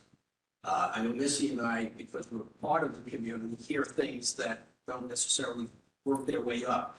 And there's one circumstance, for example, I know of someone who had an incident in a group home, cannot go back to that certified setting, and has been in temporary housing now for 2 or 3 months, and has not found a new site. So that's costing OPWDD a lot of money to provide him this temporary housing. And he is not in an environment that's acceptable and good for him. So is there a process in the meantime? We have somebody in your agency, like a hotline or something, so people, well, the family can talk to somebody when they're finding that the system just isn't working at their lower level. So I would say a couple of things. I think it's a great question. We have, obviously the care manager should always be the first line of defense for any kind of situation. We do have, for the situation that you're talking about, if somebody is living in, short-term, emergency housing because they cannot go back to their group home, the care manager has the opportunity to work with our regional field offices across the state. They all have, every regional field office has a person who's designated to be dealing with these sort of emergency situations that are happening for people, whether they are in certified residential or not. They're dealing with, I'm going to blank on the title of that staff person, but I know about them. And they exist all across the state, and they're dealing directly with care managers and whatever other system involvement. Oftentimes we're talking about people who are maybe leaving incarceration or discharging from a hospital, right? Or in a situation like what you're talking about, and we do have staff that are working on that all the time. The other thing that I think is tangentially an answer to your question is that we have been working on, we'll be announcing soon the award for the Ombudsman program, right? Which will just be another avenue for people who receive services and their families to work with the agency to make sure that their concerns or complaints or questions are being answered. And then the other space that I want to highlight is where we're working very diligently to enhance our peer services, right? And making sure that we have people with lived experience of developmental disabilities in our systems working for the agency, and available as a resource for people across the state who have questions or are having difficulties navigating, to make sure that people with developmental disabilities, again, who have experienced our system, can be there as a resource for them as well. So I think there are, it's a on the acute situation, yes, we have multiple people who are available. And on the bigger systemic issues, we have multiple avenues for bringing those types of things in as well. And I would agree with that. The care coordination organizations work closely with the region, so any individuals for having lists. Yeah, one more, Kirk. Yeah, just totally different topic. On the workforce recruitment campaign, I kind of do live under a rock, but I have seen those ads. I think they're excellent. And the one thing I was thinking, most providers I know would, they survey, where did you hear about it? I'm just wondering, are you planning to do follow-up with providers to see how many people are being hit and contacted through that campaign? Yeah, no, I think it's a great question. I know for us within state operations, we're even thinking about how do we, sort of reorganize ourselves around that question and to make sure that we're able to really, sort of pinpoint the campaign. I think it's definitely, we're working now with a marketing firm to make sure that the analytics that they're providing to us make sense in terms of the clicks and, can get that sort of a provider by provider breakdown. And then I think, the plan would be to engage, we want to make that information available regularly to providers. Then I think also engage the provider associations on how we can make sure that we're having those conversations with providers. Because I think it's really valuable information. It probably will require some, reimagination of that how did you hear about us question, and maybe even just adding, was it the More Than Work campaign, given the amount of money that we're putting here and energy and effort. And the other thing that I think is important is that the marketing firm, Vibrant, lots of you from the local area know Vibrant, they've done a lot of local work. They are at, different points throughout the work, hosting focus groups, looking at the analytics to make sure that it's doing what we want it to do, right? They have their work broken down in very clever ways, and we want to make sure that it's actually performing. So they're, open to tweaking, open to, the various different techniques that, you use in marketing and social media that I don't know about, to making those changes as we go, as we see the performance of the campaign. Great. Thanks. Okay, let's move on. Can you put the agenda back up? And we want to, just thank the folks who joined us for the presentation, Anne Marie. Thank you, Jill. Thank you to the folks from Guidance sharing information with us about the self-direction study. Okay, now we will start with community reports. First, we'll do residential. I think Kirk, right? Right, Yes, right. with us today. So we had kind of an organizational meeting last month. We had a good discussion. I'm putting together a subcommittee. I had several volunteers to develop a charter. I hope to have a draft to that charter presented to the full DDAC, just kind of really outlining it. I think the discussion today highlights the need for, a lot of what residential does overlaps with the data, with the systems. And so I think we need to just understand what we want to focus on and how we want to interact with the other parts of the DDAC. So again, hope to have that. I had several volunteers, good volunteers, and have that for the next DDAC meeting. We had an update on housing navigation, a valuable service. It's funded in 12 states. We're looking at potentially a recommendation coming from the residential committee after our next meeting on how we can get that funded, at least for the short term, if not for, as part of a full array of services funding. John did a nice presentation on the service and the essential nature of it. And again, as we talked about non-certified opportunities and the spectrum of people who are looking for housing, the housing navigation service is a critical piece of that. Anne Marie Peterson gave us an update on a little bit on the resource management software that she talked about today. She also talked about OPWDD's work on developing a housing strategy. We look forward to working with her and OPWDD on that as that work evolves. She also gave us an update on some of the 507 work in the meetings over the summer. We had a brief discussion of the pro ADM, and again, that's where Anne Marie gave us the update that they're working on the resource management software, which will tie into that. And that's I think that's just a pretty complete summary. John, I don't know if we were going to hear from the Housing Policy Subcommittee. I think we're going to hear something next month. John, I don't know if you want to add on that. Yeah. Okay. So yeah, that's residential. Thanks, Kirk. Any questions for Kirk? Kirk, thank you. Children's Services Committee, Jeff, Randy. Okay, so as you know, this is still a relatively new committee, so we're still in an information gathering mode. But we did discuss having a representative from the SED come on, so OPWDD will be looking to see if they can get a representative to come.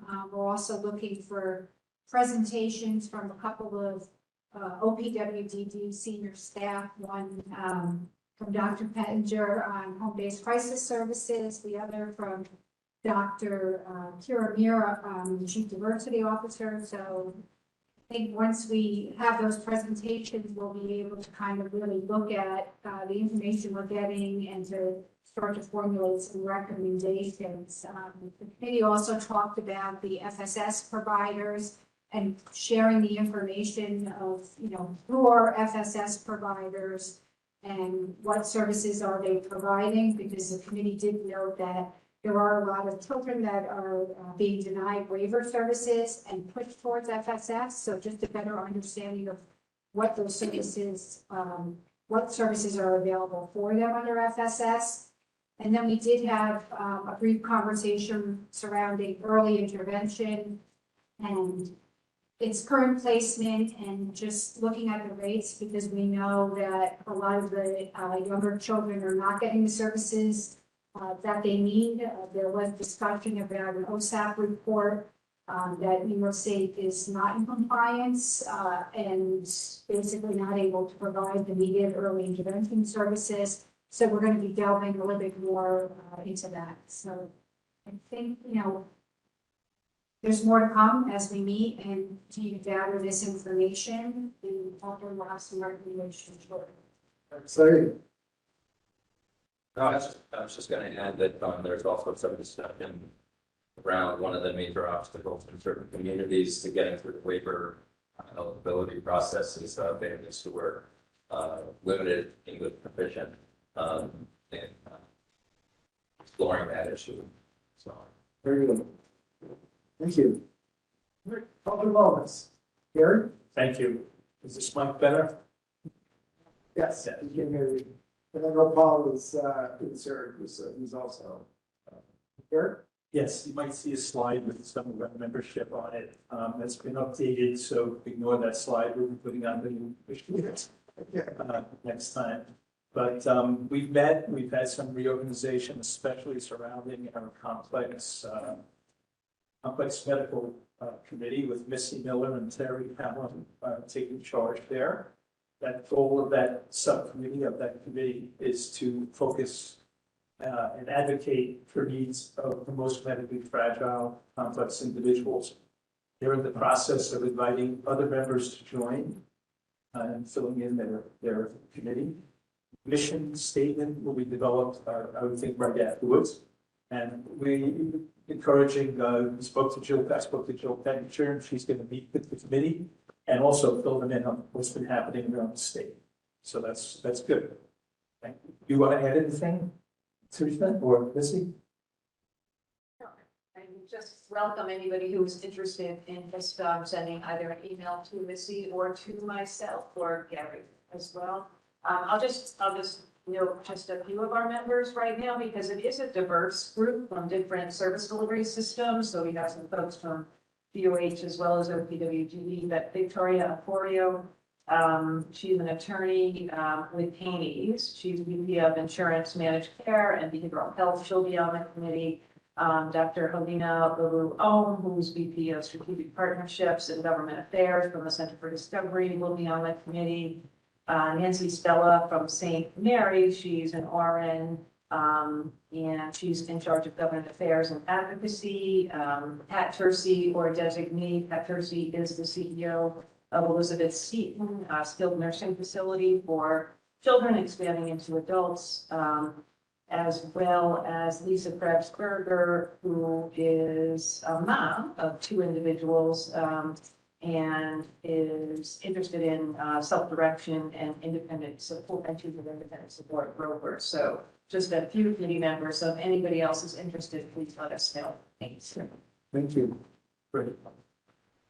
We've had some meetings. We've met with several individuals, some CEOs of hospitals, et cetera, over the past year, and heard about increase in challenges finding various healthcare services in New York State.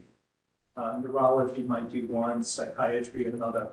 Hard decisions are being made where services need to be reduced because they just can't afford the cost of the practitioners or to maintain the service, or they can't staff it. And it's critical that this trend be evaluated in order to reverse it as soon as possible. The Department of Health is working with their existing data and analytics to determine the effect of the recent increase in funding for dental anesthesia on access to care. You might have heard the old thing. Commissioner for her efforts in getting some funding there, and now they need to look back and see, is it working? Is it enough? Where's the money going, etc. It's taking a while. We suspect, however, that it will actually take a survey of hospitals and individuals in need of dental anesthesia to determine true waiting times for the waiting services throughout the state to target those areas for development, as well as alternative treatment modalities need to be continued to be explored regarding outcomes, cost effectiveness for that. The loss of healthcare services was discussed with had a call with Jill, and we talked about it. She's looking into development of a user-friendly geolocation map, because currently finding services, finding if they're outdated, is a problem. We need to know where there's neurology, where there's a need for dental, where who's doing what 16s, what 28s, what even private practitioners are willing to accept patients. Many of them will accept some, and we'd be offering services. And that's something she's looking into. I guess that's part of your update initiative, I hope. No? Not part of the update that Anne Marie was talking about, but as you and I discussed, we do have geomapping capabilities. We've done this with Article 16 clinics. So again, it's just a matter of figuring out what we can create that we could put on our OPWDD public facing website that would be more user friendly. Right now, for example, we have a roster that identifies the locations of all Article 16 clinics, but it's a narrative document. It's not anything that shows on a map where things are. It doesn't list out what are the specific services available at each of those clinics. We recently let in the fall engaged in the survey with our Article 16 clinic providers to update our information at OPWDD as to what services are available at those clinic sites. So again, it's trying to figure out what, as soon as you do a survey, it's outdated the moment you get all the data collected. That's on the unfortunate reality, but again, we may be able to have at least a point in time reference that as of this date and do an annual survey update or something along those lines to get updated information on our website. So that's something that, again, I'll talk further with Gary and my team about creating for more user-friendly access. And we find out information, just as an example, we recently heard that NYU's dental program is going to be hiring an anesthesiologist and be able to do more with sedation. So that's starting apparently late summer. So again, these are unique things that we hear about with our outreach efforts to identify and hook people up with services. So as we become aware of those types of unique resources, we would again be able to, we have to figure out a way to make that more publicly facing on our website. So that's just another example. Thanks, Jill. Thank you. For those of you that don't know, NYU built a beautiful state-of-the-art dental clinic, and their goal was to have anesthesia from the very beginning. And I think they ran into some issues of having to have an approval. And it just got clogged up, but that's great to hear that they're going to finally open that. You're connecting with WIHT, right, with the multi-person band? I'm not connecting with WHD, but I know. Okay, we just started. Yeah, Susan Fox. Yes. Oh, yes. Oh, yeah, I know. Yeah. That's great. Working with the DDAC here, Nick. We're working on having a meeting with CCO leaderships and organization when they get together to discuss healthcare and the crises they're having throughout the state, to get their input. They're on the front lines. The care coordination people are having difficulty finding services. I know, Nick, you guys work hard to do it on an emergency basis and do what you can, but it'll be part of this mapping process, hopefully. And we're also very interested in hearing about potential changes in healthcare financing in New York State and how they could impact quality, patient choice, and access to care for the IDP population. And we're hearing about a number of different possible models, and we're not made any endorsements of anyone. It'd probably be something that we just want to learn about and decide on if we want to get behind a particular model, or if one stands out above others. So thank you. Thanks, Gary. Susan, employment, is she coming? I don't know if she joined us, but Susan. Jamaica's not here. Okay, if you could provide an update on the employment news board activities. Thanks.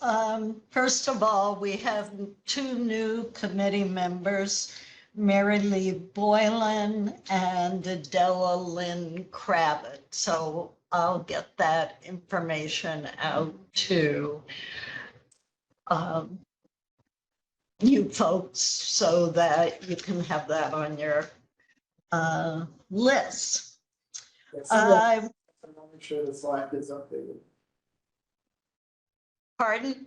I said if you could send that, I'll make sure the slide is updated. Right. Yep.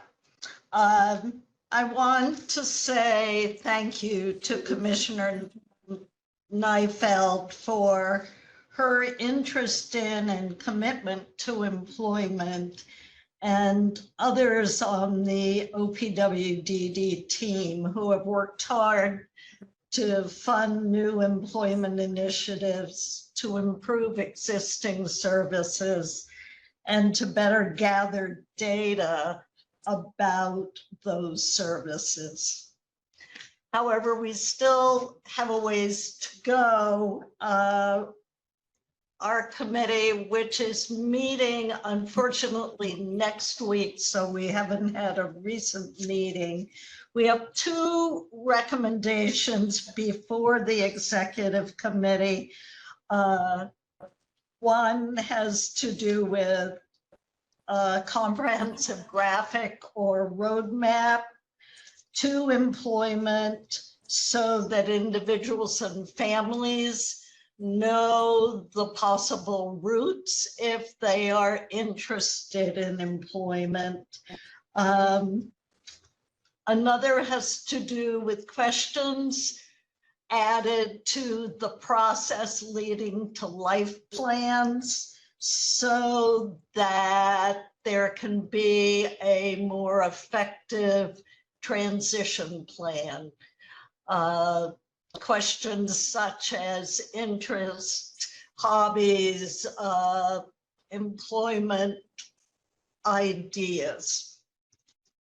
And finally, we are also focusing on customized employment, which has been really hard to get started in New York State other than New York City, and adding entrepreneurship to the employment discussion.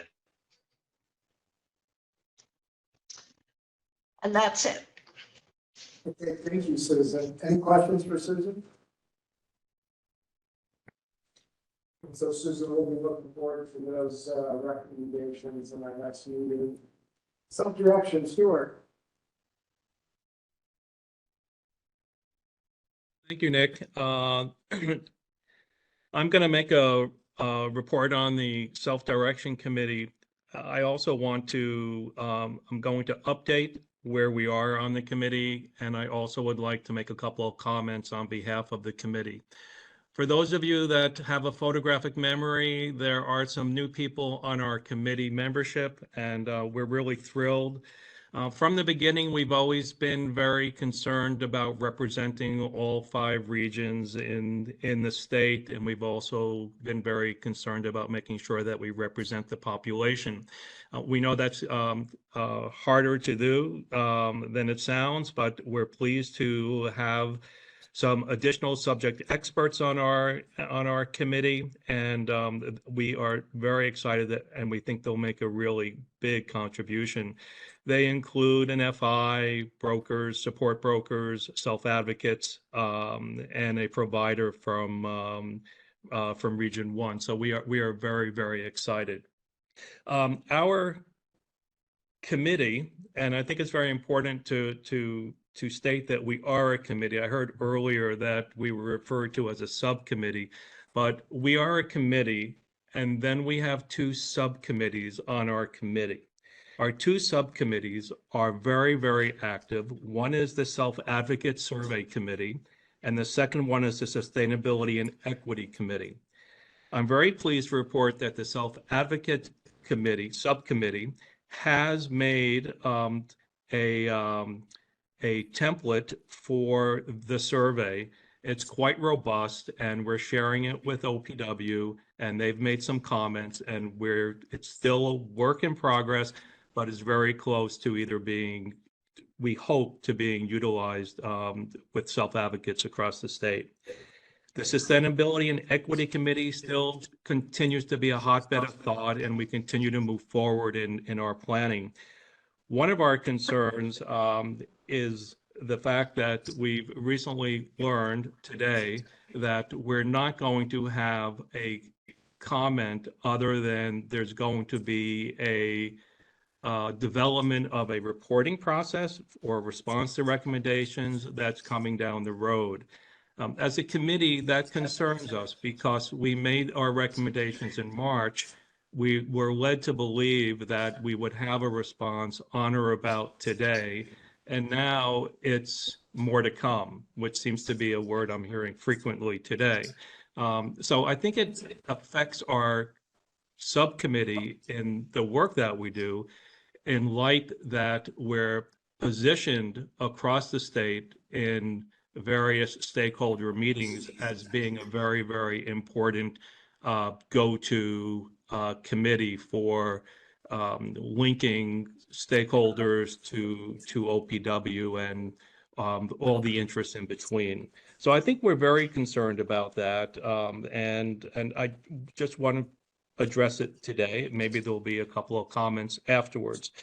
The other thing that I wanted to bring up is that we have been very concerned about the Guidehouse survey or the Guidehouse study, because we've been kept somewhat informed as well as uninformed as to when it was going to begin. So it was really great to see Mr. Thomas at the meeting today. It was a surprise for all of us. But I think that in terms of transparency, I think it's really important that if the DDAC, and particularly the Self-Direction Committee, is going to be involved, and we're going to work really well together, then we really need to communicate outside of perhaps formal meetings like this.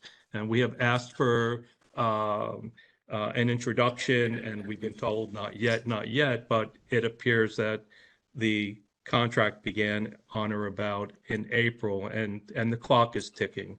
I'm not complaining. I'm just suggesting that we need to be more informed, and we'd like to be more helpful in the decisions to come. And that is our report. Thank you. Thank you, Stuart. Systems. Michael? Was Dolores on? Dolores is live. I'm on. Dolores. So we are still reorganizing and trying to find our footing as we evolve. We continue to focus on quality in terms of how people experience the system, from the front door process to service delivery, issues of choice and flexibility. And we are forming the data community of practice as a subcommittee. And Michael's going to talk about that in a minute. So we're also in the process of learning about many of the projects and the activities underway and completed by the Division of Service Access, so we could understand how we could be most effective. And we're planning to take the very same approach with the policy and the data divisions. So we don't have any recommendations brewing at this point in time, because we're really trying to learn where we fit in. Michael's my co-chair. Thanks, Dolores. Thanks, Dolores. Just to add to that on the data community of practice, this is something that we are particularly excited about for a portion of the body of work for the systems committee. It is a bit of work in progress as we are talking about several things. And very much where the commissioner was talking before about the importance of context. I think that also plays into some of our work as we're trying to develop the community of practice. One of those context dynamics is that we're going to be often very, very regularly working with Jessica Pigeon, who's also heading up the 507 effort. So I don't know that we're going to be getting any real traction on that until some of the summer activities of the 507 planning process and stakeholder engagement are more wrapped up. It's a function of limited resources, particularly human resources in this case. But we are in the planning processes right now to try to convene a meeting later this summer to begin that process on the data community of practice. And very much kind of the context of some of these conversations today, I think this is a great example of where we're going to need to crawl before we walk, before we run. And while we would like to have a greater understanding of where the system is and where things are going, I think it's also important that we understand the various activities that are taking place within OPWDD that will be constraints and also opportunities for us to work with OPWDD in a collaborative fashion on this to try to help guide the next steps and where data and the data community practice is going to focus. So more to come probably in the next meeting, but we're excited about the preparatory work that we're working on right now that we hope will lay the framework for some good progress coming up ahead. Thank you, Michael. Dolores, anything else? No, nothing else. Okay, thank you. Family Support Services. Yeah? Thank you. Can you hear me okay? It should go forward. We're getting close. All right, hopefully you can hear me now. Our meeting is tomorrow, so I can either tell you information that is 3 months old, or I can tell you what to expect and give you some highlights. I'm going to go with the latter. Tomorrow we'll be hearing from OPWDD and getting a high-level overview, hopefully, of the changes that were made to the family support services reimbursement ADM back in July of 2022. The committee's been working very closely with OPWDD in collaboration to try to find more that is available for families, as well as to really streamline the guidance around those regulations for individuals. So we're excited to hear more about some of those changes to be announced tomorrow. We'll also be talking about the contract termination and amendment overview process to educate some of the members of our team. We'll be discussing the upcoming request for proposal. It's a future proposal that we're hoping to redistribute money across New York State, whether it be for program expansion or new program development. We'll also hear from each of the priority areas and subcommittees on the work that they've been doing. There are some suggestions for changes to bylaws. We'll be hearing some updates about how bylaw development and collection has been going across the state for all of the councils as we try to bring those in line.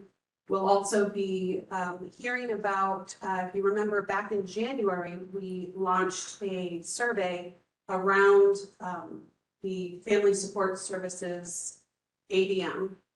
And we got a ton of feedback that was actually a huge part of that conversation in changing some of the allowable and non-allowable items. But we also, through that process, got over 1,600 responses from family members and self-advocates stating that they had an interest in joining a local council or hearing more about it.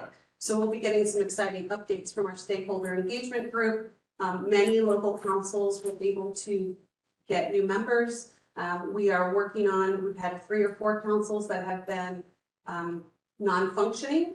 So we have a group that's been working very diligently on recruiting members, getting those groups up and running and reestablished so that we can continue to do some great work with OPWDD in collaboration. So exciting tomorrow. Tune in. It should be a good meeting.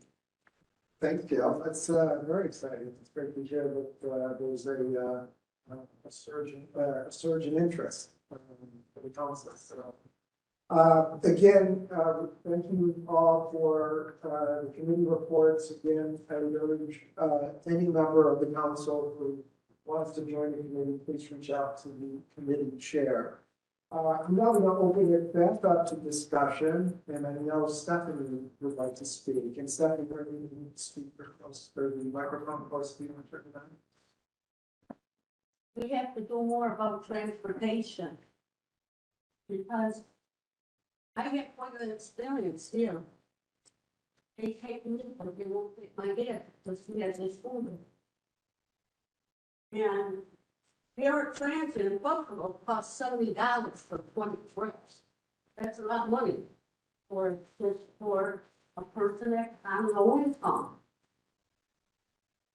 I paid total of $140 for 2 passes, because I buy one because in case I run out of one gas, then I have extra gas. But also, the bus company is being weird because I think it's because study's almost over. Okay, you gotta call the dispatcher if you wanna talk to one of their staff. Yeah, I got $750,000 through Senator Penny back in 2022 to do a study. And I think the study's almost done. It's done in October of this year. But the bus company, they switched their system over there. If you want to talk to somebody direct, you gotta go to the dispatch. And every time I call the dispatch, they ask me, do you want to make a ride? I said, no, I want you to connect you to the person I need to talk to over there, Sam Ganovan. It's a he's the man that they hired to work with me. But I'm having a hard time getting to them because they changed their system. And I think it's all because of the studies almost done. And if they're getting some going into budget next year, I heard. Stephanie, I think you're bringing up a very important topic that affects many people in their lives. I know we don't have a committee that specifically focuses on transportation, but I know OPWDD is doing the 507 forums across the state, and hopefully we can incorporate transportation as a part of that study. The union also told me that they are trying to get their bus drivers paid more because they're having trouble with these. Their transit drivers only get $24 an hour. And big bus gets $30 an hour, and cleaners get $3 more than their transit drivers. And they said, well, Stephanie, you gotta realize you gotta get the more drivers for their transit, for big bus, the mechanics, and the cleaners, all more money, because you notice the bus breaks down and they don't have enough mechanics to fix the bus. Thanks. You had another comment that you want to And also, they need to get better doctors. I almost died twice. Last August, I ended up with sepsis. And it's like my primary doctor doesn't care. You go over to him, you only get 5 minutes with him. My lung doctor is the best. because I ended up with walking pneumonia this year. And I didn't know I had walking pneumonia. And they said that I also had sepsis and a breakthrough seizure. They couldn't bring me out of the seizure. That's why I found myself in the hospital. See, I'm an epileptic also. I have to watch out for myself. And I also have asthma. And I also have, they have to keep an eye on my potassium. But doctor, my doctor, he doesn't care. So Stephanie, I think the comments that you're making regarding healthcare, where in the Health and Wellness Committee, have certainly documented the needs of people with IBD in the geographies, the unique needs, the medical complexity. Or even if you want to say. And I got into a fight with my doctor. And how much choice do you have? Are there doctors available?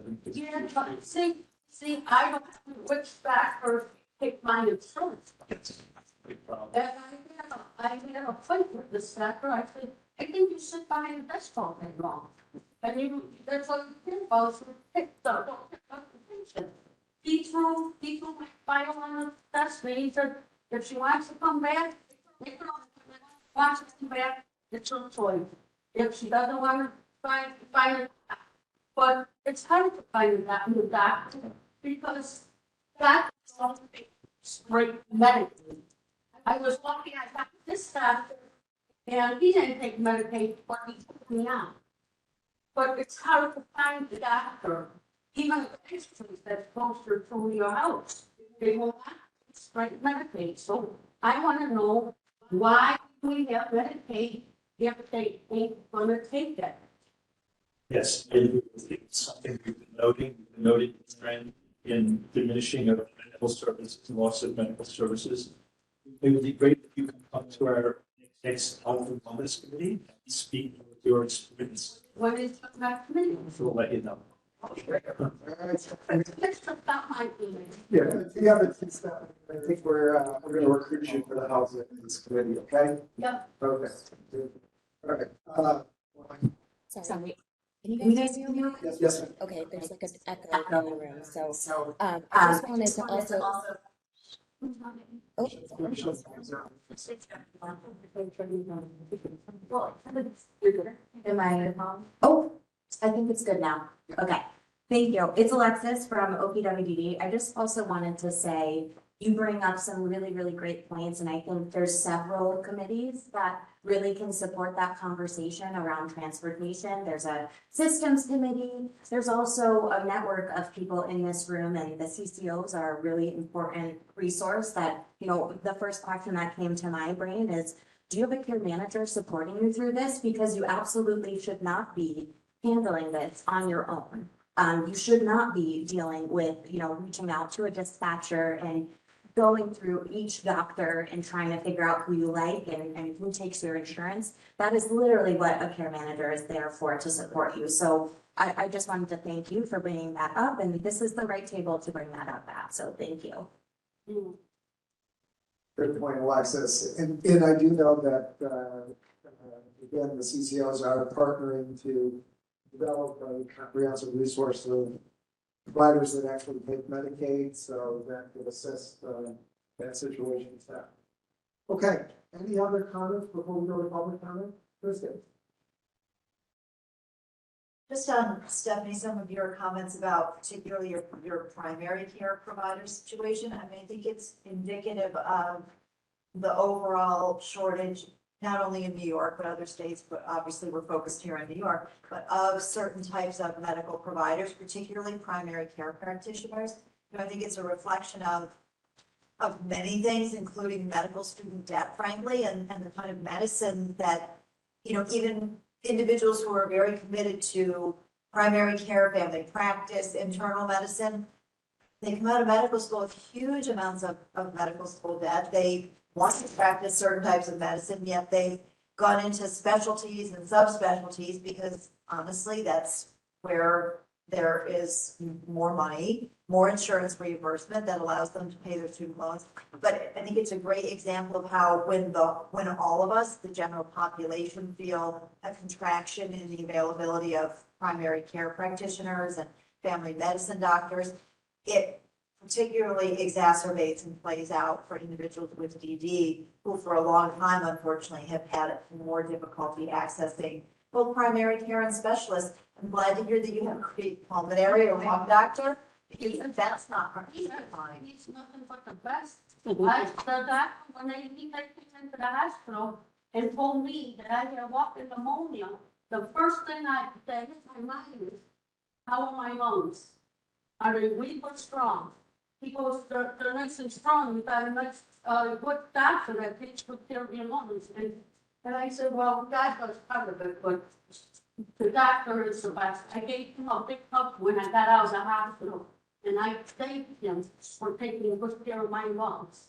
Maybe I just to wrap up, maybe there's some opportunity here, both on the Medicaid provider, list, who's accepting Medicaid, whether it's for, optometry services, primary care across the board, a closer connection working with DOH, and then obviously DOH has a big workforce initiative, both on the physician side and the nurses side, trying to strengthen the base of providers that are out there, because it impacts all of us, and particularly hard individuals with DD, whether it's in private practice settings, hospital settings, etc.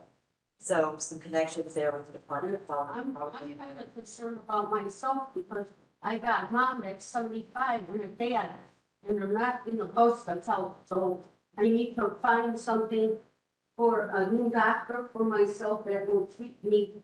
And I don't want to mom and dad that I make straight to the doctor. Right.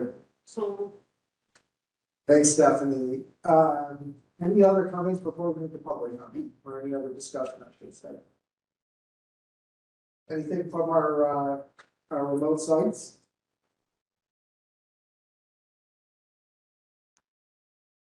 I do. Tom, everyone to? Thank you. On here? 1, 2, there we go. Yep, we can hear it. Somebody, as I said, merely connections. I got a text from somebody asking about, I didn't see this while a residential discussion was going on. But apparently there was a study promised on a family survey on the quality of care of certified housing. That was discussed in several meetings previously. Is there any report on that, any discussion of that? The promise is not ringing a bell to me, so I don't know. It was promised here at this meeting. Maybe it was the residential committee that was talking about doing it. So it's Alexis from OPWDD. I think I remember that coming up on a previous residential committee. I believe it was Karen that was leading those efforts, but I'm not sure if there is a status update on that. Why don't we get a status on that, and we'll make sure that we address it in our next meeting. Okay. Thank you. Thanks. Okay, now let's move to public comment. Before we do so, I just want to give a couple of reminders. First of all, we like to ask the public to limit their comments to 3 minutes, because we want to make sure we accommodate as many speakers as possible. Colleen will remind you when you have 30 seconds left, just to summarize your thoughts.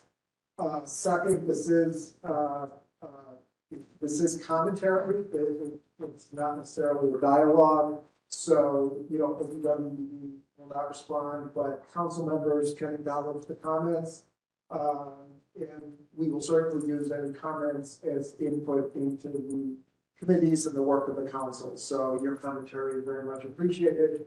Lastly, we want to remind everybody that this is a public forum. It is broadcast, so we would ask you not to share any healthcare or other confidential information.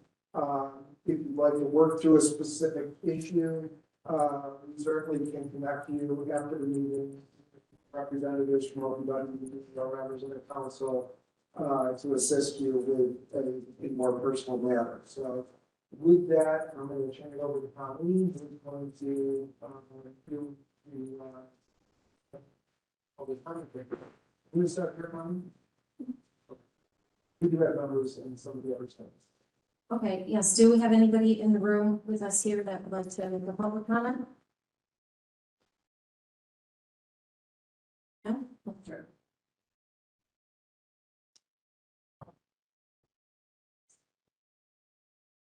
All right, so now we're gonna move to our remote sites. We'll start with Buffalo. Anybody in the room at Buffalo want to make a public comment?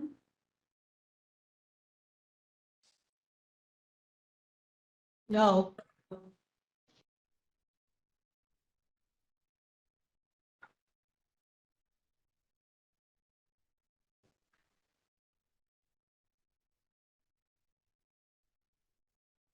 Okay, next we're gonna move to Long Island. Does anyone in the room in Long Island want to make a public comment?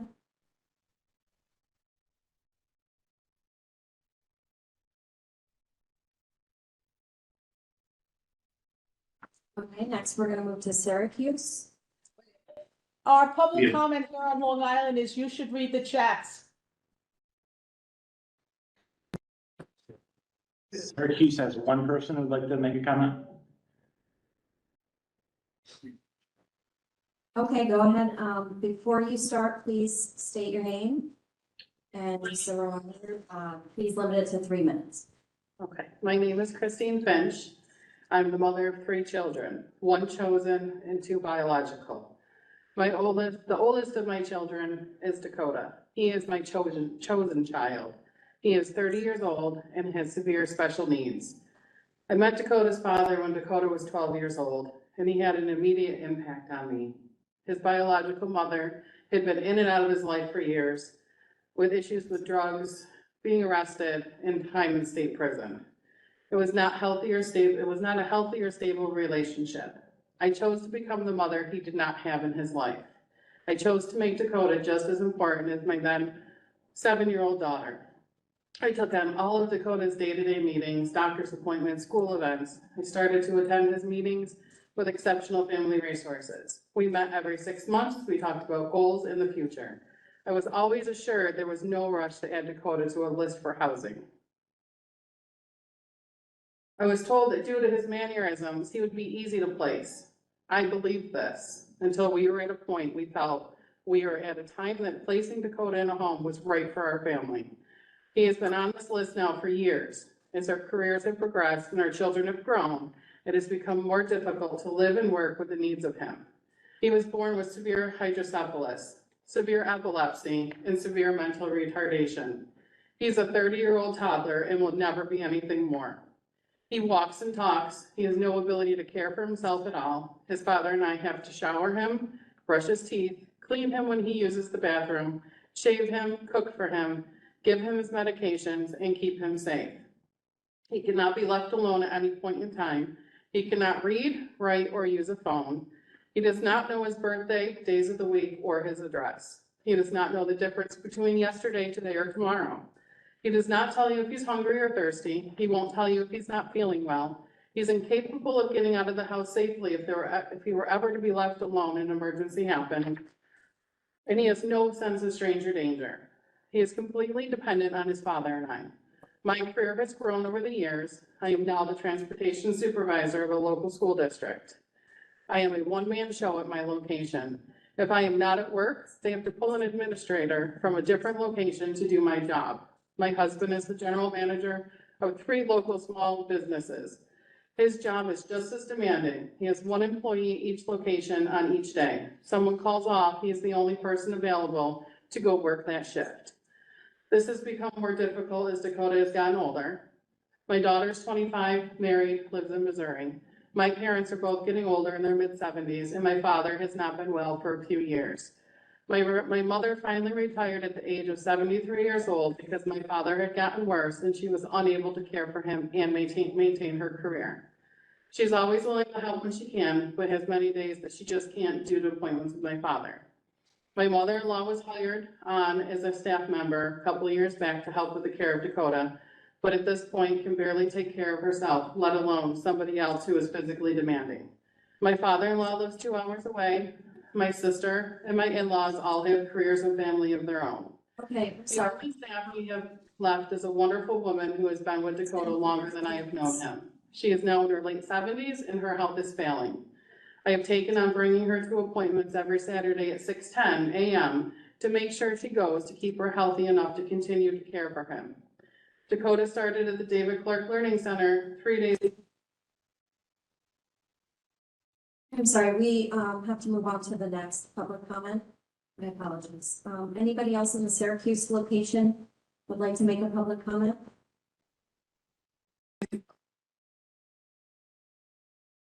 No one else. Okay, and is there anybody else at any of the remote sites that would like to make a public comment, or can we move on? This is Stuart in New York City. There's an attendee that would like to make a comment here. Good afternoon, everyone. I have two quick questions for State your name. OPWDD. So the first one, my first name is Charles, my last name is Calixte. And I have two quick questions for the council committee. The first one is what OPWDD is doing to help people with DD and their rights with employment at will in New York. And the second one, does OPWDD as an emergency plan contingency? If yes, how it works to help people with DD? I think both of your questions are good. We will take note of those and certainly incorporate those into the work of the committee. But again, we're not responding to these specific questions.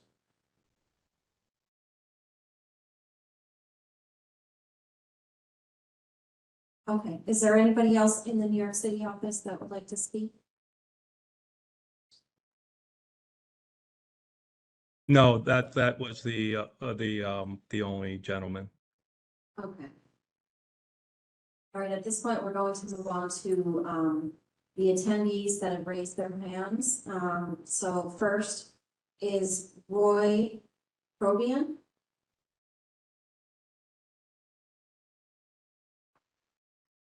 And I will send you a request to unmute, so then you can go ahead.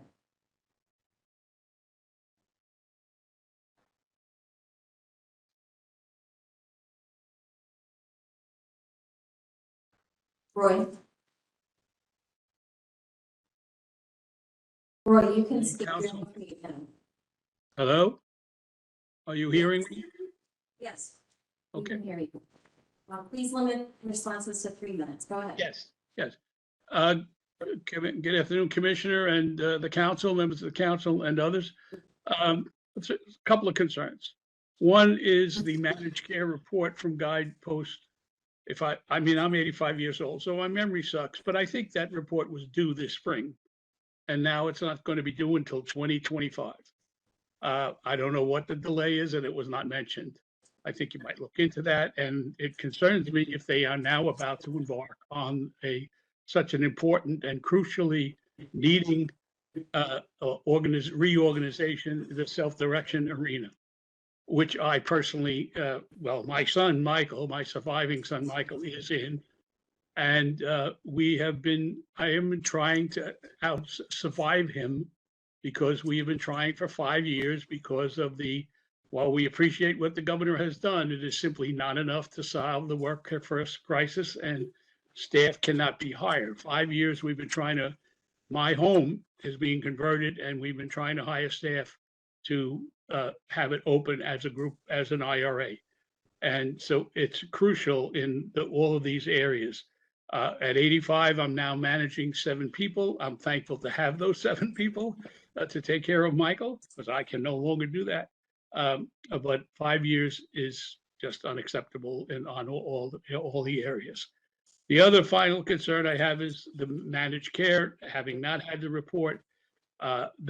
It seems to me, having been in insurance all my life, that we're going to put the choice of the persons, what the quote unquote person-centered planning will be, in a corporate structure, and take it away from the parents and the care coordinators and the system we haven't had the pleasure of using all these years. I've decided, my wife and I, God rest, have decided what's going on with our three sons for their entire lives, and they've lived at home. And we have had some great opportunities, but it's getting really thin now. And I'm terrified if I die, what is going to happen to Michael and we don't get this group home opened, in which I'm providing my own home, his home and my home. So he has the most happy opportunity. Thank you.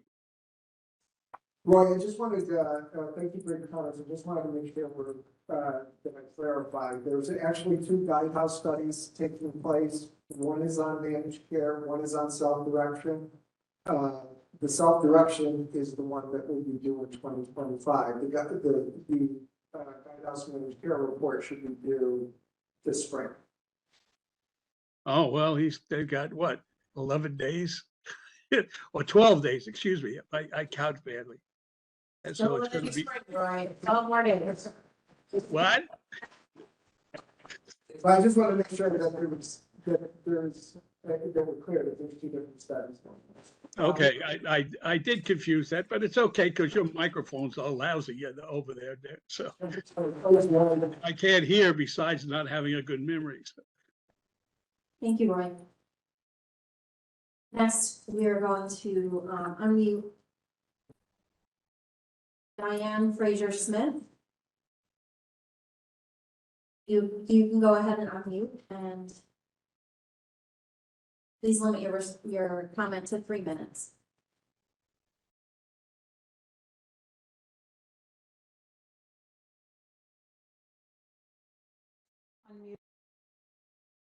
Hello? Oh, Diane, we can hear you. Yeah. Hi. Good afternoon. I just had two things. One was in regards to the DSP, which I'm glad that we received the COLA and that we are trying to get things a little bit better for them, so this way they will stay. Because basically now the DSPs that are working are per diem and they get more money than the people that would be on a regular basis, a regular work schedule. And my second thing is in regards to the care managers. I feel that we are overloading the care managers.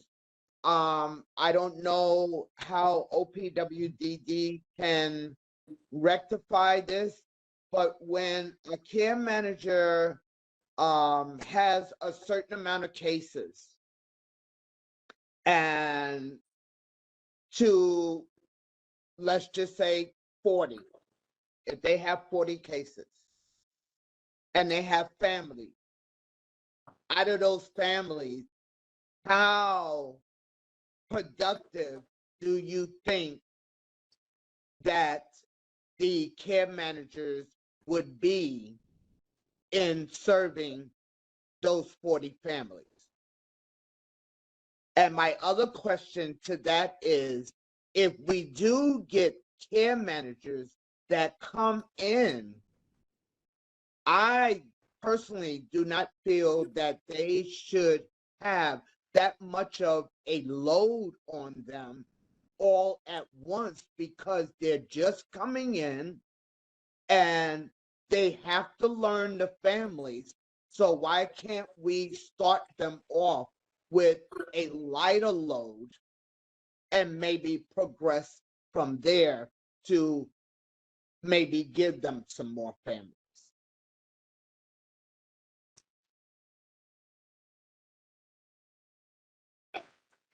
Thank you.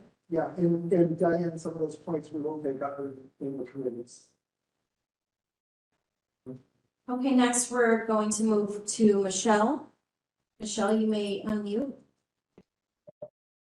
Hi, I'm going to piggyback on the comments about care managers, at least in my area. And just to give you background, I'm not only the mother of a person with IDD, I'm also an independent broker in self-direction. So I have approximately 60 individuals that I support. And my experience with care management is that they don't have time to do the work that Alexis said, why isn't your care manager doing about healthcare and about finding resources? It seems of late, I have been doing this for 6 years. The load of care management and the fact that it's a revolving door of care managers, they do paperwork. They are not as hands-on as they used to be, just due to time constraints or lack of knowledge. And I give you an example. I had an individual who was being evicted, and his care manager said, I've been told by management I'm not allowed to help him. Who's supposed to help him? He doesn't even have parents. And yes, I helped him, but there are things that care management, I think in theory is supposed to be doing, but is not able to or not willing to. So that was my comment on that part. And my comment on the other comment was that there are individuals on the Crow list that could live independently. As you discussed, that's something that the committee is commenting on, and that's the goal.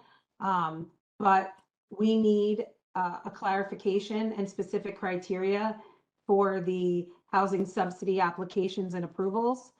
Because again, at least in my experience, I have people that are still waiting after 1.5 years, submitting their application for housing subsidy.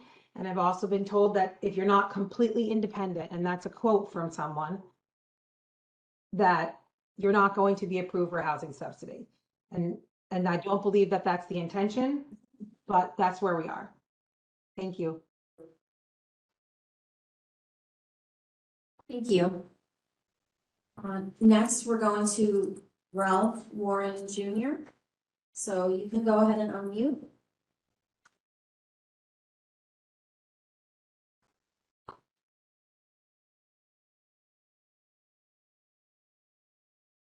Okay, Ralph, you're unmuted. Go ahead. Okay, great. Thank you. Okay, yes, I made comments before. I'm a self-advocate. Quite a few of these meetings I've attended in the last couple of years virtually. So the comment is to really 3 things. I'll add in there, but wasn't going to speak much about the last issue, which is about CCOs. That's been certainly a personal problem for me, but I won't go into the details. I want to support what the last speaker and others have said about care management unduly restricting their activities as they've gotten more burdened by caseloads. And if there's time at the very end, I'll try to put my my little clock on to know when to stop. But basically, the point is that we need to be hearing about the CCO evaluation and need to have an opportunity to participate in that. That's already underway. A lot of us were surprised about it and found out, I found out through participating in my county's IDD subcommittee and their planning process, and really just inadvertently found out about that. So back to the main point. The presentation by Dr. Jill Pettinger actually followed a comment I had asked for in the last public comments about having a more complete report about where things are going with service access and the limitations on service access that are starting to take place. And then I'm very concerned about Guidehouse's self-direction reporting process. So back to the first one. We had, some of us had been successful with foils. One advocate got the Optimus contracts. Now, without going into those details, I'll say what I said again. I put it in this time in the link in the chat. I looked it up just now. Optimus, up till last year in New Hampshire, was actively engaged in with all stakeholders in a rate setting process. Those things are public meetings. They are recorded in terms of this means equivalent to your subcommittees. They are public. They are not always video, sometimes video, but they always have written minutes presented. We need that, obviously.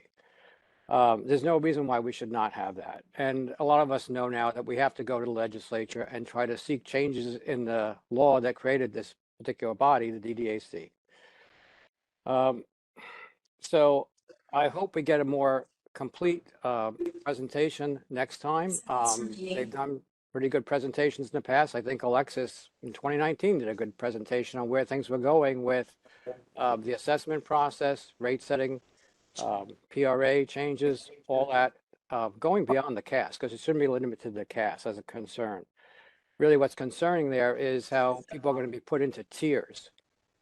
And that's been made very explicit in some other states, that whole process.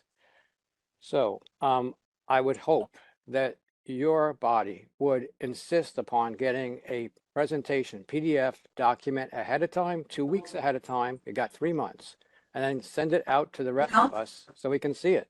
Ralph, you're out of time, but thank you very much for your comment. Sure.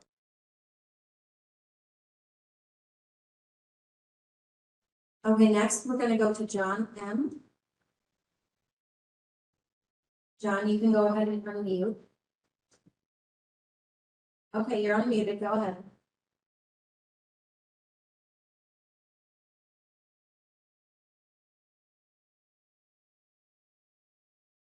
John. Oh, we can hear you now. All right, that's good. Want to make sure I'm using a phone because I apparently don't have a laptop. So sometimes I cut in and out here. So, I mean, I came in a little bit in the middle of this. So, I mean, I heard some stuff here and there, you know, which sounds great. I just wish, you know, someone like me was seeing some of this stuff. And, you know, before I continue on too, I also heard something about the Woody McCall. What was it? I was highlighting a couple of it. Part with the what was it? It was the assurance or something, and someone was bringing that up, and I that actually sparked some interest where they were having trouble in the care manager. I wanted to add to that because I had problems with, what was it, last year, December, where I was about to lose my insurance. And I actually don't have that care manager anymore. I fired him. My counselor had to step in because I would have lost everything. My food stamps was on hold. So I want to add on to that comment, as well as so something needs to be done about care managers doing more. They should be more involved with, you know, person's insurance. My counselor even said, I mean, what the hell is your care manager? This was my counselor saying that. He's a counselor. He ain't a care manager or OPWDD. Now, I heard something about the self-direction. I heard that one guy saying something about, and it really perked my interest about something about communication or something. Besides, I came in the middle. And again, too, I said this at the last meeting in November. I am very open to maybe join one of these committees because I'm dealing with a lot. And sometimes, if you want to fix the problem, you gotta join what the problem is, you know. And I know I have a lot to offer, but I'm guessing they're being left out on a lot of things. So I'm wondering, is that why someone like me is having a problem with brokers, care managers? I mean, well, brokers and COM have, because as we're speaking right now, I'm a 31-year-old young man. I got nothing. I got no ComHab worker. I just had her, and the commissioner, I don't know if she's here, but I forwarded some emails, recent emails at the event that just occurred where a new broker, because I had to fire my other one because, I mean, my whole broker agreement was violated. It should be with your office. I'm still yet to see if something's going to be done about that, hopefully, because, like, you know, that's like my counselor said, that's a lawsuit waiting to happen. But anyway, I got a new broker, and apparently I had to fire that one because, I mean, all the talking behind my back. It's amazing what people say behind your back, and I mean, I got several people saying how disturbing that is. So now it's on, my services on hold because I don't have a broker. I tried to tell my ComHab worker, my care manager, is there a way we can just, I don't know, go to the damn agency? Well, no, because you're in self-direction. So, I got nothing, you know. When I wake up in the morning, the only thing I have to look forward to is a couple TV shows. How sappy is that freaking sound? Is that John, your just a bit time is up, so I'm going to have to mute. Thank you for your. Yeah, more in the. Okay, I don't see that anybody else's hands are raised. Is there anybody else that was interested in making a public comment? If so, just please click on the raise hand icon.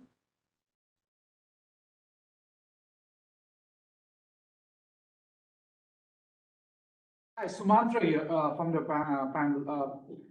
If we have some time, can we give to this sweet lady who was trying to continue and we didn't have time, from Syracuse? Yeah, Sumatra, we really can't do that because we really give everybody else equal time. So we are limiting it, but if you like, we can certainly take her name down and connect her with OPWDD. So that they can help address some of her needs. Okay, we'll do that. Thank you so much. Thank you. You can also put her name in the chat too, that would be helpful, so that we can contact her. Yeah. Yep, oh, sorry, couple hands just came up. All right, so I am going to, Karen Azarian, I'm gonna unmute you, so you can go ahead and unmute.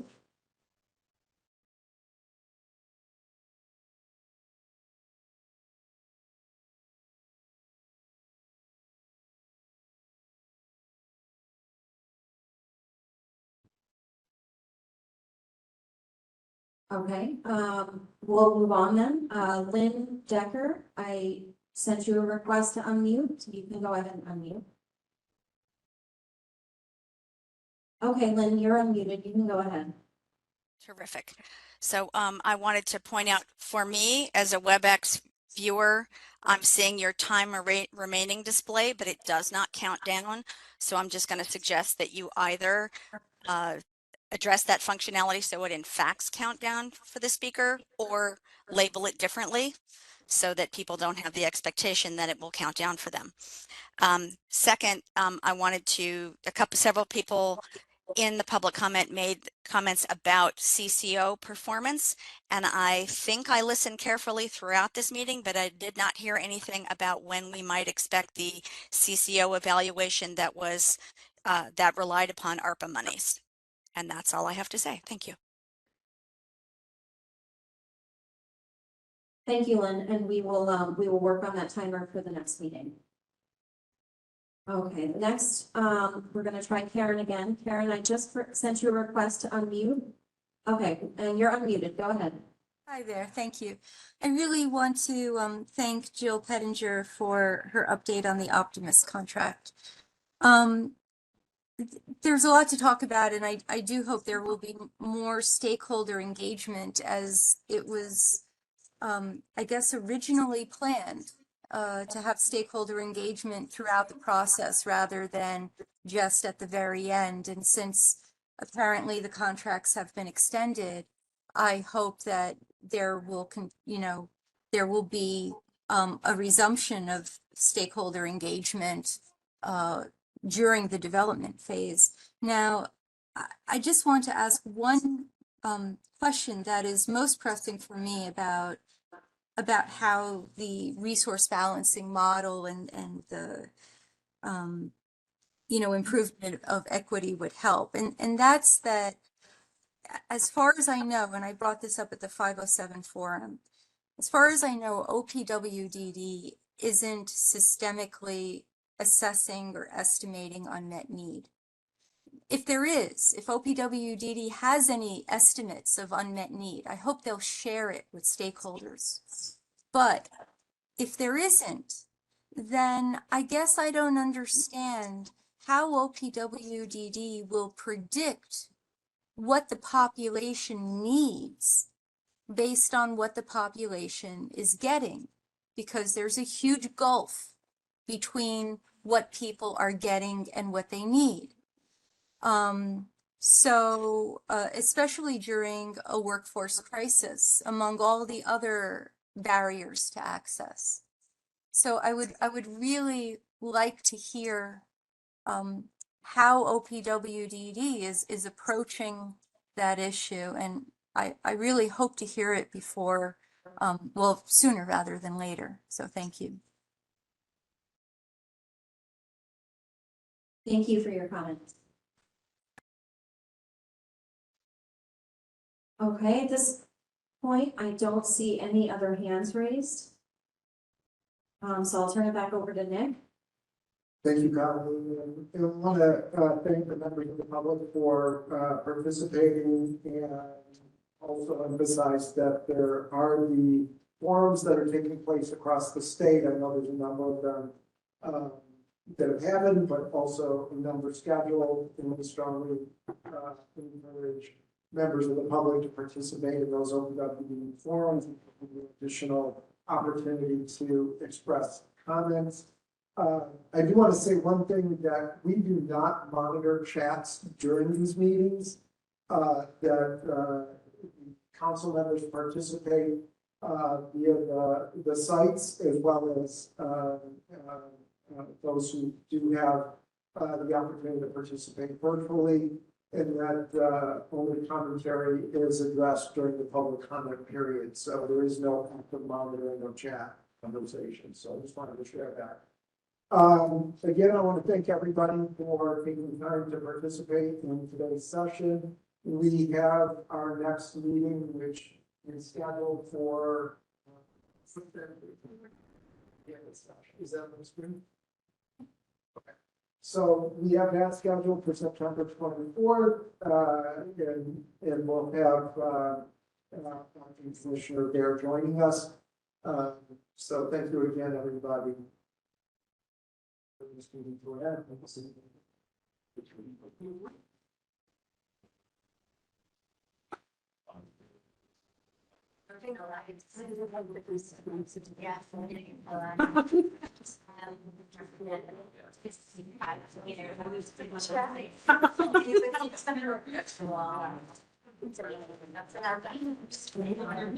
Yeah. So.